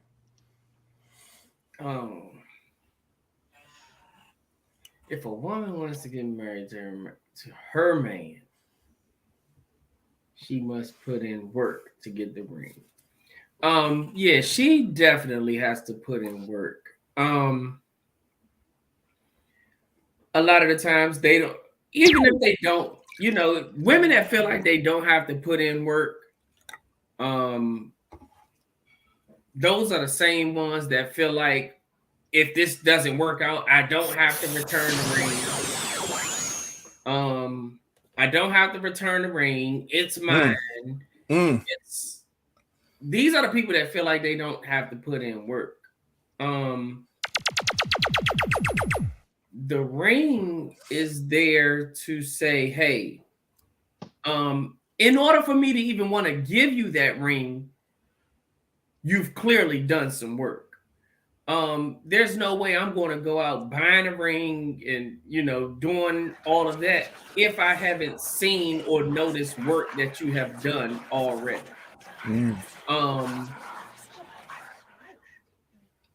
Sometimes it depends on what the guy's looking for as in work. Sometimes he could be looking for things to see if you're willing to work on yourself, because he could have brought up things to her that say, hey, that's not ladylike, or, whatever it was that didn't make him buy that ring in the first place. So for him to go out and want to buy that ring and went and bought the ring and ready to give it to her, he's noticed the work that she has done, unless he's just desperate and just wants the title. Like how we say some women, hey, they don't even really want a husband. They just want to be married. They want the fact that they could just say my husband or my husband. And, you know, it's women that just want to say my husband, yeah, or want to be able to show that. Everything they do is just, y'all are so funny. Oh my God. All right, chill out. Those type of people, you know, it's like, if you didn't put in work, trust and believe he wouldn't have bought the ring. So any woman that got a ring, just know that you put in work, even if you feel like it wasn't work. If it wasn't for him, if it was for me, he noticed the work and he felt as though I could put a ring on that because I can see that this woman is willing to grow or change her bad habits or whatever it is that I seen that I didn't like, maybe, you know, or the fact that, like she said, it wasn't for him, but the fact that if he sees that you're bettering yourself to be a better you, like who wouldn't want to put a ring on a better you? Your screen. Oh, I'm about to say he got a look at Karma work. Lord have mercy, that's crazy. But he's still able to mute you. But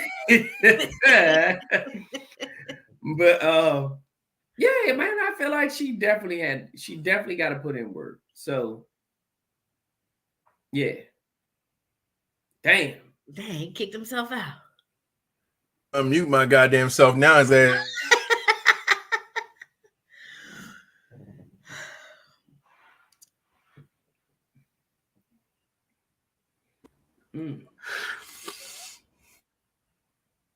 man? Oh, he's still muting me. Even if he's not here, he can still mute me. That's crazy. Mocha said, lies. Y'all be thirsty to get married because y'all getting old or don't want her to leave in this. See, that is not the majority rules. That is not the reason men get married. Trust and believe that ain't it. I have a homeboy that did this. That nigga fucked up so bad. The only thing he could do to get her back was to marry her. I've been there. Like, as far as knowing people who've been that route. But that ain't the reason why. Like, that ain't every man's case at all. Trust and believe. He ain't running to no altar because of that. It happens, but it ain't the majority. So we can't sit here and say, oh, it's because niggas be thirsty and want. No. So we look at all the men that are married, it's not because of this reason right here. So I'm not going to agree with that.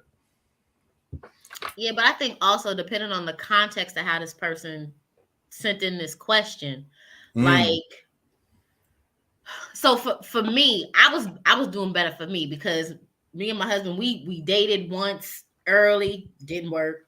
We both went our separate ways, did our thing. We came back together, dated, put in a couple of years, had a baby. Nah, it ain't working. And then we came back together again and everything was right the third time. But during that period of when we weren't together, he was doing whatever he was doing. I was doing whatever I was doing. I was focusing on me and being a better version of me. Because now we got a daughter. I got to set certain boundaries and expectations as a mom. And at the time, a single mother of what I'm going to allow and what I'm not. What example am I setting? So for me, it wasn't doing the work to come back to him. Right. It wasn't about that for me. But there were previous relationships where I was like, oh, he gonna be my husband. I'm doing all the cooking. We traveling. We doing all of these things. But those were just things that we enjoyed because it was in the moment of who I was dating. And for me, I wasn't putting in work. I was just having a good time. Right. So for me, I mean, those were things that we enjoyed, but to me, that still wasn't work because, like you said, Rated, like sometimes you come into a situation, everything just fit, everything just right, so it don't feel like work. So is the woman trying to get a ring? Like, am I pressed to get a husband? So I'm gonna do all of these things that he's talked about or that he's seen or that society says are things that I should do. Is that the kind of work we talking about? Or are we just talking about being ready for commitment? Or do I just want the ring? Me personally, I think the work is being ready to be committed forever. That's what I look at work is. Because at the end of the day, like I know a lot of people. I've seen people who put in the work just to get the ring. And once they were married, they completely stopped all the shit they were doing because they just wanted the ring. They wanted the status. They wanted to show the ring off. They wanted to say that they were married. They feel like their lifestyle is not worth much or complete unless you're able to call someone your husband and you be a wife to someone. That and bearing children. We know those are like the two most important things to women. So like, that's what she was. She was like, yo, I got my ring. I'm happy. And it's like, okay, but you should be saying that I got the relationship I've always wanted my entire life. The ring should just be the solidification of y'all doing this forever. But are you not happy with him? Because I remember I had a conversation with her. She was like, I'm single until I'm married. And I'm just like, yo, y'all was in a relationship. Y'all been doing this for 4 years. Until I'm married, I'm single. And I'm just like, that's a terrible way to look at y'all's situation. But that's how she felt. She chased the idea and the status of being married versus the actual relationship. And asked me if that relationship worked out. That was a safety mindset for her trying to protect her feelings.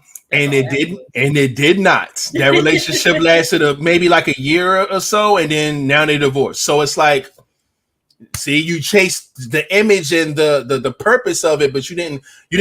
The relationship with said man was not your goal to be the best woman for him and for yourself. You know what I'm saying? And you chased the ring, and you got your ring, which you asked for. But are you a great wife? Are you a great companion? Are like all these things you have to ask yourself.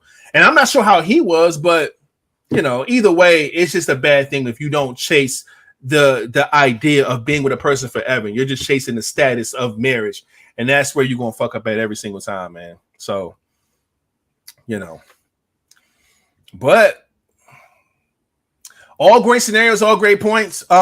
King is still gone. I think he's still trying to fix his backdrop screen thingy, whatever the hell is going on. We do got some faces up in here. Let's go ahead and acknowledge those real quick. Well, somebody's blocked for the next 5 minutes. I ain't gonna say no names. What? Shout out to Manu in the building. Hey. You already know what it is. Shout out to New in the building. Hey, y'all. Hearts on deck. We see it. Appreciate you for pulling up. New. Next up. Shout out to Jasmine. Love Bug Carol in the building. Also representing that. Oh, hold on now. Bugs up in here. These bugs. They out here. Who else? One Fast Buick in the building. Hey, that's my boy K-Dog. What's up with it? Shout out to K-Dog in the building. One Fast Buick 87. We see you, my G. Appreciate you for pulling up. And shout out to Tiffany Cusack, aka TQ. Also representing that. Holding down the squad, man. She said, please pray for her family. I don't even want to read the last part, but her cousin is not doing good. Not doing well. That's tough, man. So definitely prayers going your way. We definitely want to send some love that way. But shout out to TQ. TQ always come through with different random updates of what she got going on, man. And you know, it always leads to us, you know what I'm saying, being excited for her or, you know, sending some prayers her way, man. So prayers up, man. I hope everything gets better for your cousin, man. Yeah. And shit, I'm not sure if King can make it back, but we're about to go ahead and just get right into this last one. We got an hour and 54 in on a Friday. So let's get right to it. The last one is Vanilla Confidence. Oh, see the video. All right. I'm gonna see if I can get this on my screen the best way possible. I don't know if this is okay. This might be it. And then I'm gonna do my sounds and shit too. So turn off this music. Share my screen. Now, this was submitted to us. I thought it'd be a good thing to talk about tonight. It says, I got out of a 5-year relationship. I think he's going to immediately start reading the text message or whatever. I'm sure this is like a different type of show or podcast of some sort. And they got a question. It was sent to us to see if we could talk about it tonight. So that's what we're going to do. And let's hear. Oh, wait. I don't think I turned the sound on. Did I? No. Let me just do it again before I fuck something up. All right. Boom. Screen share. Yes. Screen share system audio. There we go. All right, now here we go, man. I'm going to hit the play button. Let's listen in and see what's going on. Apparently, we have to give this person advice. All right. 5-year relationship 3 months ago. I've worked on myself a lot in the past year and a half. I'm feeling good about myself. Also, I've been getting a lot of male attention. However, I am trying to get back out there. Never been on a dating app or anything, and I feel like I'm lacking so much confidence. I feel embarrassed as a 23-year-old as I've only been with one person who was vanilla. I'm scared that I won't be good in bed. I'm wondering if you had any advice to how to get some confidence. Everyone's vanilla is different. Yeah. So, for example, like if I'm sleeping with a girl and she says, spit in my mouth, calm. Yeah, right. That's vanilla to me. Yeah. That's level 1. Yeah, right. And I'm down, but that's level 1. Yeah. But then if a ting said, lick my foot bottom, I'll be a bit like, okay, you're a bit advanced. You're here. But she might be thinking that's vanilla. Yeah. But to me, because I'm not really into that, I'm a bit like, okay. We're in the deep end now, Yeah. We're licking crusty foot.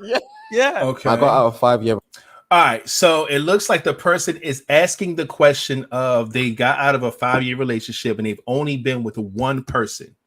So now that their relationship is over, they're getting back into the dating field. And she's not feeling as confident to go out here and find someone new.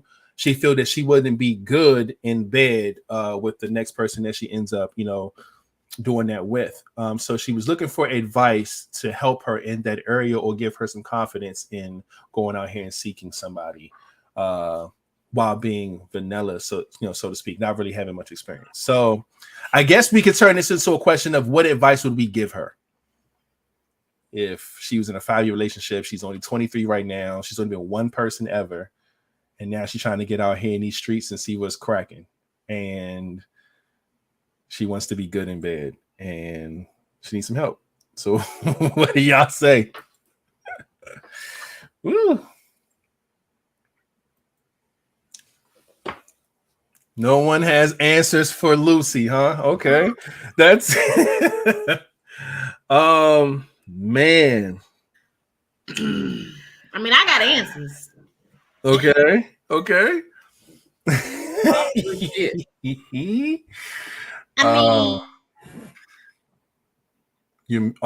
King muted you. That's crazy. The fact that he is not on screen, but he's still in the background just fucking with people is wild. Okay, you're unmuted now.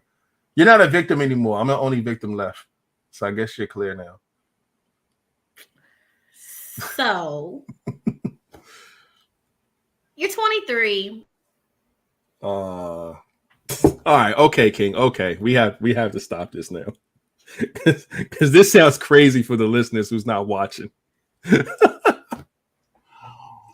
All right, last attempt. See financials. He keep playing. I'm gonna pull some pictures out from Clinton Grove. Hey, I know that's right. Elementary school. You better stop playing. You 23. I believe that everybody goes through a whole phase. Mm-hmm. Maybe it's your time. Yeah. Maybe it's your time to practice and experiment with people that you may never see again. Yeah, gain that confidence. But if that's not your thing, here's where having those uncomfortable conversations come in. Like, hey, I'm not really well versed, but I'm willing to learn. If you're willing to teach me, I like that. But if you don't want to have them conversations, just go be a hoe. Just be fine. Listen, ladies, going to a man and telling him that you want him to teach you something, especially sexually, come on. Come on. That is music to a nigga's ears. Even if he don't know shit, he gonna act like he knows shit just to do it. Like that just feels good to hear. So yeah, no, that's a good. Yeah, good but that's one of response. those things where you got to be real mature. So as a woman, if I was in this position and I didn't want to have that conversation with a dude that I know I ain't about to keep, I would just try some stuff on him and hope he don't hit me. And look, hey, see what's cracking. But some people are comfortable enough to where it's like, you know what? You don't know what you're comfortable with until you're in that position and with that person. Because sometimes you'll be comfortable with a person versus just like having sex with some random whoever. But you got somebody that you're comfortable with. You might be comfortable with more shit than you thought you would be. So I do not disagree with that. I'm a fan of that one. That works. So this is where those friends with benefits situation might come in handy as well. Yeah. Yeah. Don't judge me, but I need help in this area. Oh, that's perfect. That is perfect. That's what a friends with benefit situation is supposed to be. Friends are for. Yes, 100%. I agree with that. I'm down with that. Friends are for. Yes, learn, baby. Learn, study, notes. The bad time. Yeah, all that. We need all that. So now I'm a fan of that. Ooh, mocha. Damn. What's she talking? Man, if he say eat my ass, what you gonna do? You asked him to teach you. Pineapples. Listen, man. This is always a tricky thing for people. People who I don't think that there's ever an ass eating conversation. I always think it's one of those things that happen. Someone gets a little too confident or maybe too tipsy or whatever the case may be. And it always turns into the other person, let's say the guy in this situation, he has to make a decision. If it feels good and you say, yo, I'm not with that, or it feels good and he don't say shit because he thinks it's pretty cool. You notice how both times I said it feels good because it does. Now, either way, he has to make a decision. But I mean, you know, it's not a conversation though. It's never an eating ass conversation. It's no, just Mocha said if I'm asking him to teach me and he say eat my ass. That's why I said there's never a conversation. And a dude asked me to Lamborghini door him. Nah, that's what I said. It's not a conversation. You should never have an ass eating conversation, at least beforehand. You should not. That should not happen.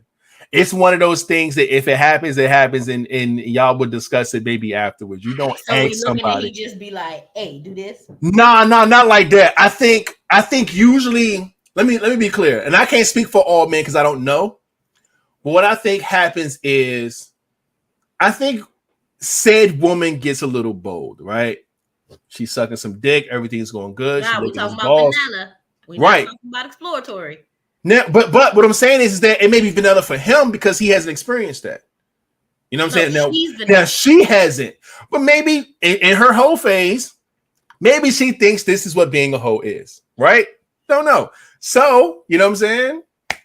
Now, I'm just trying to speak for the man in this sense. I don't think that any man would have an open conversation with like, yeah, eat my ass. No, I don't think that's, I don't see that happening. I'm sorry. Not saying that if you're comfortable with said person, that's cool.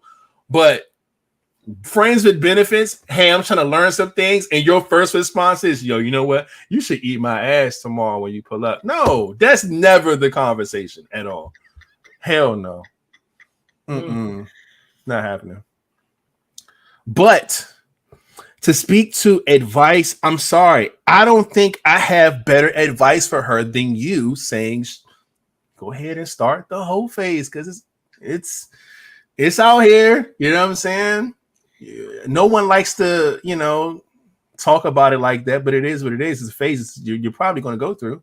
You got to experience some things. You know what I'm saying? Whole phase may be too harsh as a term for some people, but no, you got to go out here and experience life a little bit. And ain't nothing wrong with that. Just go see what it is. That's when you learn what you like, what you don't like, what you're into. You like big dicks, you like small dicks, you like toys, you like pleasures and, you know, foods or, you know, fucking oils and lubricants. Like, you learn all that shit going out here and getting your phase off. So it might be her time, man. I agree with DC Financials on this one for sure. Because I don't think I have better advice than that. Flat, what say you? First of all, she would have to get with I think she would have to understand and really know the guy that she's dealing with or asking for this confidence. She gotta first find her a hoe or a slut or a naughty nigga or a nasty motherfucker. Because I think those are the ones that's going to give her the lesson that she's actually looking for, the confidence. Being labeled a naughty nigga is crazy. I strongly disagree. Yo, I mean, in order to be, call me what you want, but don't call me a naughty nigga. That's crazy. like she said, she did. Well, let me. To be this. A lot of people, when they want to be this vanilla, when she wants to be this, I think it would probably be best to be that with one person, at least learn it from one person or attempt it with one person or something of that nature.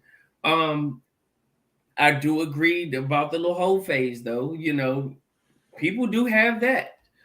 But if she's not that confident, I don't think a lot of those type of people are the ones that just go out, run out and do it with a whole lot of damn people. I think they actually look for that one person.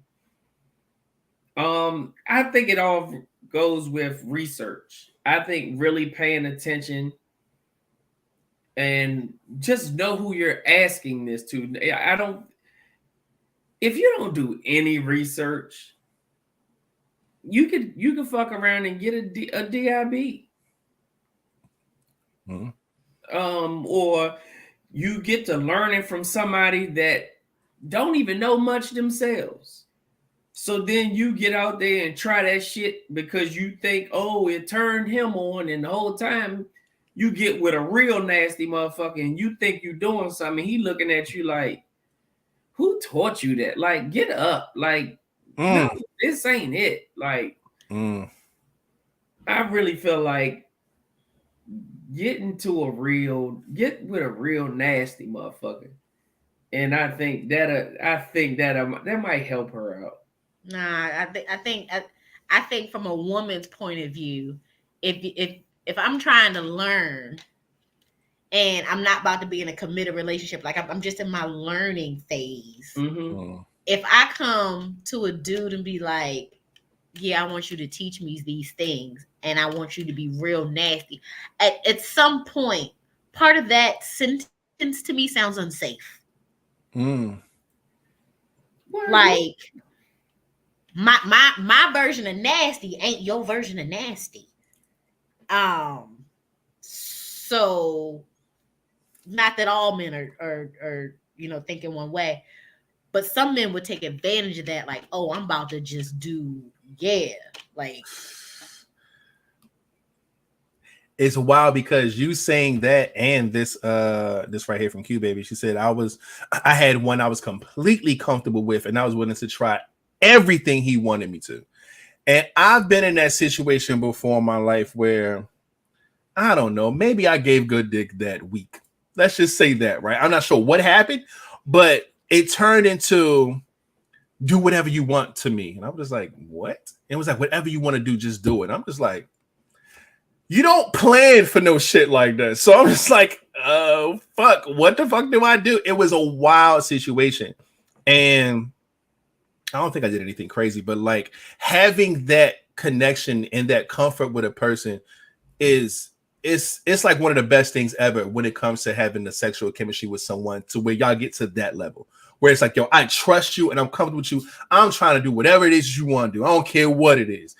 And there's no better moment than that when it comes to sexual chemistry. So I agree. That's that part of it is fire, but you know, that was already established. Or beginning to establish. This is with said person. For this chick, she gotta move around a little bit, man. So she can, I'm like the way I'm reading the way I'm receiving this video is I'm not in anything. I want to get back out there, but before I do, how can I be? I need to maneuver this space right here. Yeah. So in that, I don't have anybody that I trust sexually that I can just say, do whatever, teach me everything, and I'm totally confident in what's getting ready to go down. Right. So she's a, I don't know. So be a hoe. But I'm not walking up to no dude and being like, hey, I'm trying to have you do all of these things. Nah, because that ain't fair. That ain't cool. This is why I said she has to do her homework and really pay attention. Because if she gets out there into the, let's just say the dating scene in general, that comes with conversation.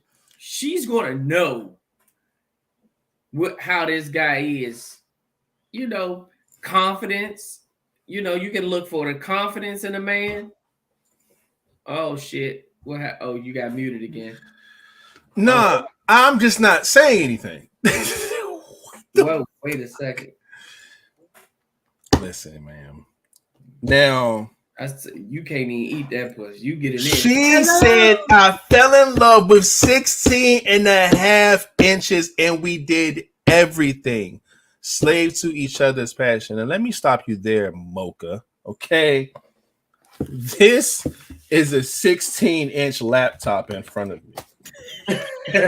I can't find my ruler. I gotta go over there to get that, but you're not gonna tell me. You're not gonna fucking tell me.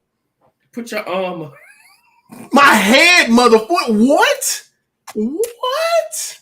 There's no fucking way. I'm sorry. Like, well, that's plus a half. Plus a half. Come on, yo. You better go find that nigga and live happily ever after, because that's a once in a lifetime. I would never want my dick to be that big. I'm sorry. She said we tried everything, so he put that in ass. Her fart sounded like, her fart sounded like this for a whole week. No, nah, you ain't even. No, that first week she farted, you ain't even know. You just smelled. You just smelled shit. You know what the fuck? Shit. Nah, hell. Or are you shit? No. Like 16. First off, a foot is 12 inches, right? No, first off, a woman's vagina. Supposedly, like if you know about the vagina, that shit ain't nowhere near a foot long. It's 5 inches. Supposedly, the average. The average, yeah. If you take all some the of us are built a little differently. All the bigs, the smalls, you average them all up 5 inches, right? Black women are a little different. I think black women can take a little more dick. Okay, cool. You know what I'm saying? Black men deliver a little more dick. That's fine. 16. Not 16 and a half. 16.5? Niggas not even walking in 16.5 shoes, bro. They don't even sell those. Do they sell 16 and a half shoes? I don't even make $16 an hour. What the fuck? Yo, no, that's is a wonderful body part. It stretches, it goes back.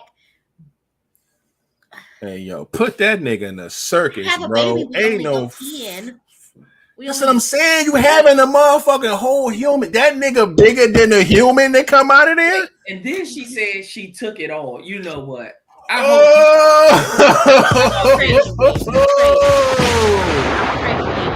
Ma'am. I got one question.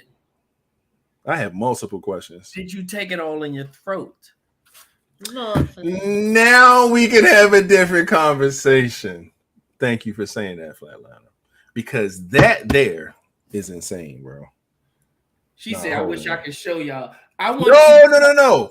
I got a great imagination. I don't need you to show me 16.5. Okay. You show me that. Show me that you made it disappear down your throat. I'll believe it. Now, if you got a video of yourself taking 16.5, that's crazy. That's another. Yeah, we could discuss. We saying this shit like this shit sound like lottery numbers. Hey, can I get 16.5? 16.5. And then it was probably straight too.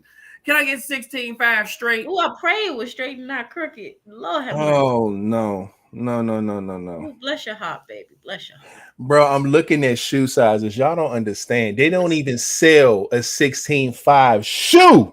You can get a 16.5 in women's. Oh, and that's her. Oh, that's crazy. 16.5 in women's is 15 in men, but that's wild. That's wild. Girl, that ain't even gag. That's past. It's not. It's not. It's not. Like Cardi B said, the little dingling thing in the back of your throat. It's past 16 and a half is past all. Fam, look at this. You are now. It's a ruler. Because he didn't touch your heart. Listen, look, this is a ruler, and this is only 12. It's only 12. And it's, what the fuck are we doing? What? If the nigga's fucking you, this shit it's here. It's like knocking on the bottom of your heart, baby. Why are you doing 16.5? She's a sword swallower at the circus. Aha, that's what it is. Okay. All right, because that threw me. Wow. I feel sorry for him. I hope she was able to breathe through her ears. Cause ain't nobody else taking 16.5. If that man should be a speed dial to that nigga in your phone. There's no way that any other human being is taking 16.5 confidently. That's crazy. I just need to see the frame of Mocha Delight. Taking 16 and a half, she gotta be skinny. She could be the Michelin man. I don't give a damn. That's a lot of what? Hell nah. No. N-O. I've just known skinny chick. Wait a second. The first words, well, hello, Nichelle Sade, aka Nene Bay, and her first was I took a 18. Maybe an 18-minute break. But ain't no goddamn. No bullshit, cause you ain't telling me, nah, a nigga dick ain't to his knees and you just taking all 18. Nah, film it and come back, cause I'm not buying none of this shit y'all talking. I am skinny. I know skinny chicks take way more. They do take more dick. I'll give you that, but no, I'm not buying it. Not buying it. So unless you filmed it, ma'am.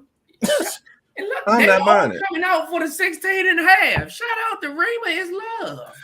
Because I don't think we showed her any love either. It was shout out to we did when she first came in. She was the first one to say I don't. Yeah, Raymond Love was in here. Oh, she was just quiet the whole time and popped back out for that one. Nah. Even taking 12 is crazy. Y'all wild out here, bro. That's wicked. Shrimp it is. Y'all niggas fucking the circus. I'm done. Are we finished here? This then went another place. And wow.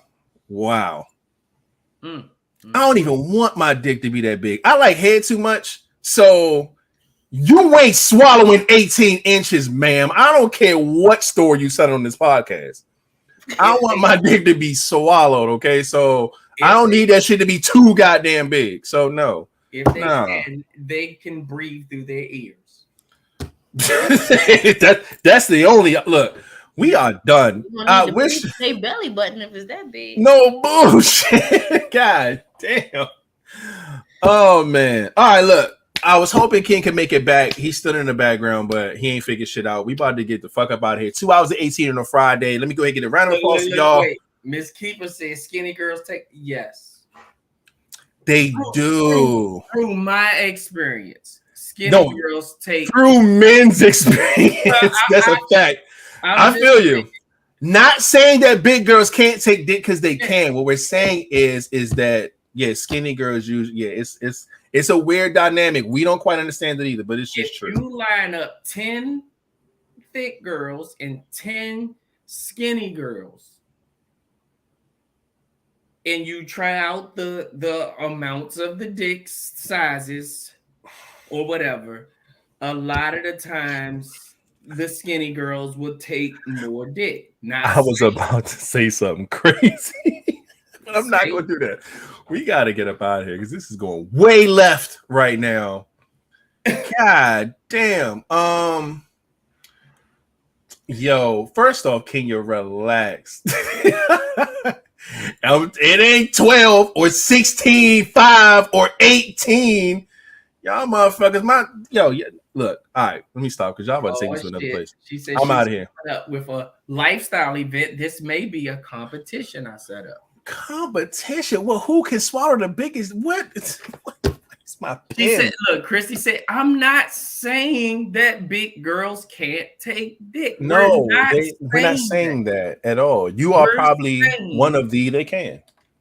Most skinny girls can take more dick.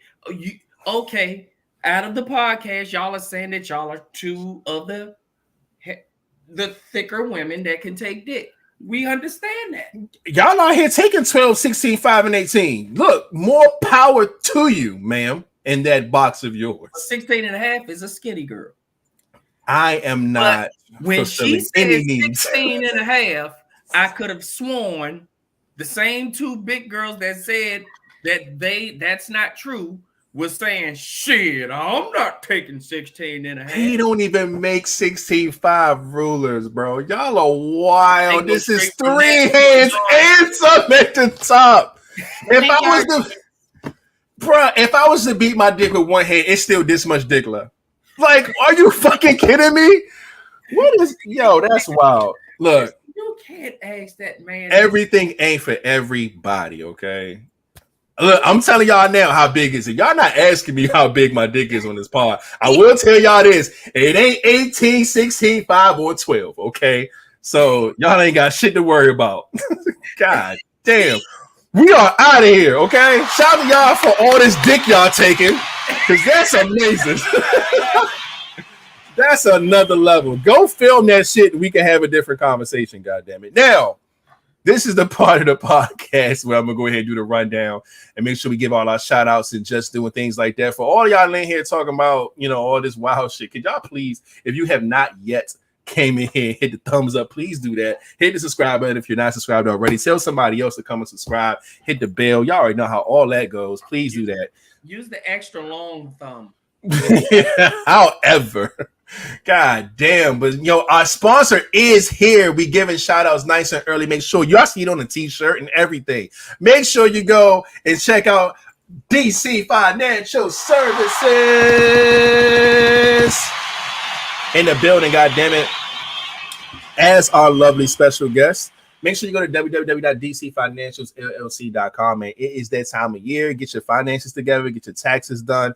Anything where you need some type of literacy, anything with finances, man, go ahead and hit her up. She knows what she's doing. She knows what she's talking about. And y'all better catch her now because she about to drop a baby next month. And she gonna be out of that. I got a team. Oh, she got a team. You heard that. She got a goddamn team. So regardless if she dropping this baby or not, hit her up because she got you. You hear what I'm saying? So make sure y'all do that. Love and appreciate DC Financials for sponsoring the pod.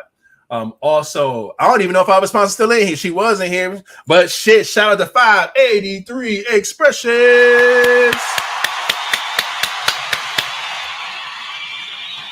Make sure you go to 583expressions.com, man. Go ahead and cop you some merch and all that good stuff. And if you do cop something, y'all can send it our way. We push y'all on Merch Monday and all that good stuff. We appreciate that.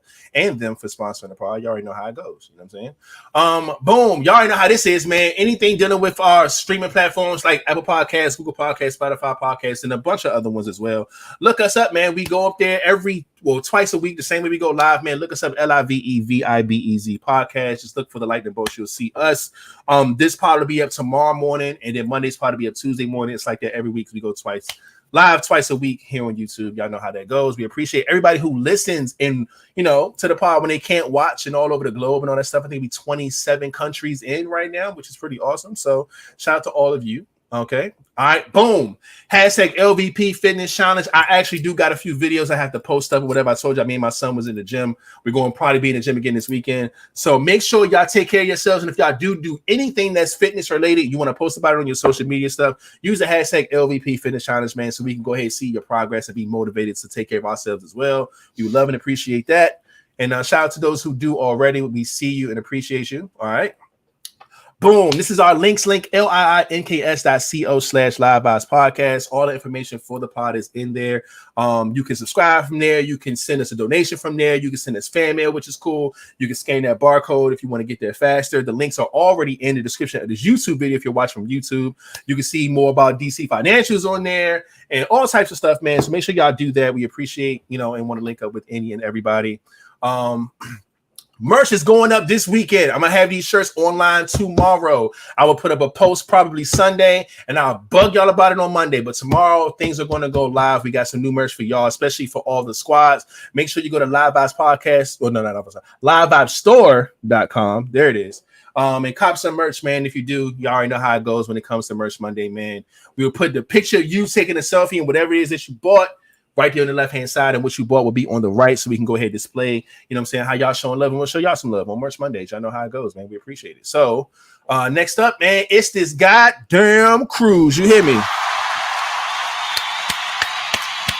It's on the way, man. August 5th, we will be gone, man. 5-day cruise. We're going to Nassau, Princess Ks's, and also Grand Turks and Turk and Caicos, man. So make sure y'all rock with us if you want to be a part of the cruise. Again, put your deposit down. Bread is going to be, due by a certain time in April 7th, I believe. The balance is due May 22nd. So y'all got a little bit of time left, but make sure you go ahead and put your bread in and join us, man. We're going to be celebrating the podcast, man. Another milestone for us, and we're going to act a fool on this motherfucker. So make sure y'all do that. We appreciate those who are already locked in, and make sure you go to Dreams to Reality Travel. Talk to Tamika; she gonna get you right and all that good stuff, man. And yeah, y'all already know what it is, man. Every Monday and Friday at 9:00 Eastern time, we come live with the vibes. And lastly, everybody's pictures from last season, because we just can't get rid of this. It's just so fucking hilarious. I love it.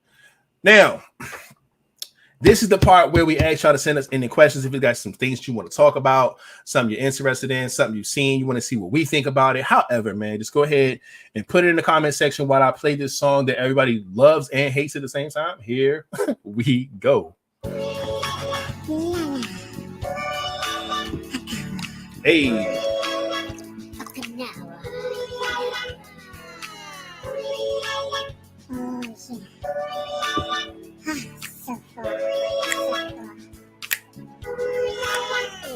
Hey.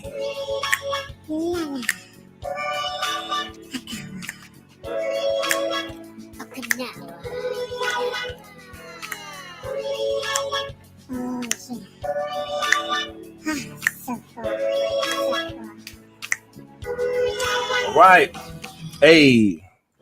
I do not see any ending questions, but we're gonna leave it at that. I do see the flood in the comments, though. I see that. Love to see that. Yeah, man. That's what it is, man.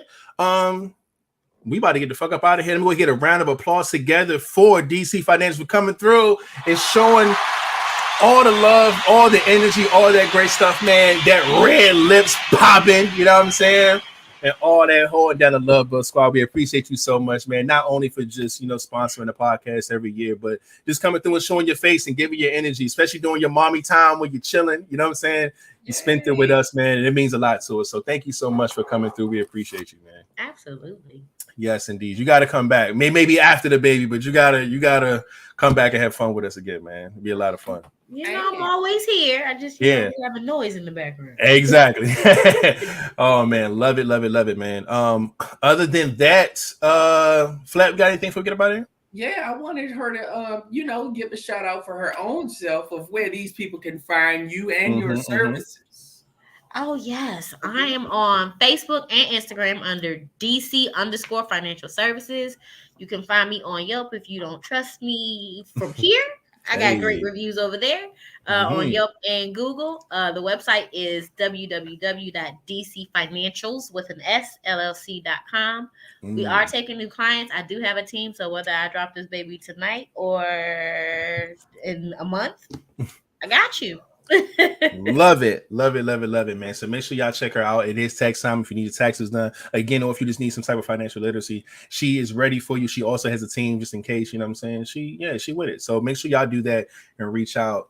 Love that. And other than that, we good. I see Kingston in the background.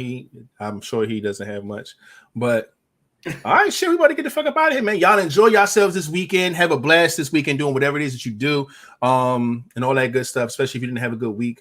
We appreciate y'all. We had great fun on this pod tonight. And other than that, we getting the fuck up out of here, man. So Flatliner, you can take us out. Man, y'all already know what it is. Y'all be cool. Y'all be safe. Don't put your hands where you won't put your face, especially if it's 16 and a half and 18 and 12. Man, y'all always got to remember, man, put the guns down and pick the gloves up. And we are out. Hey. Hey, man, welcome to the live vibes, man. We are here with the new scenery. You got to see it on Sunday.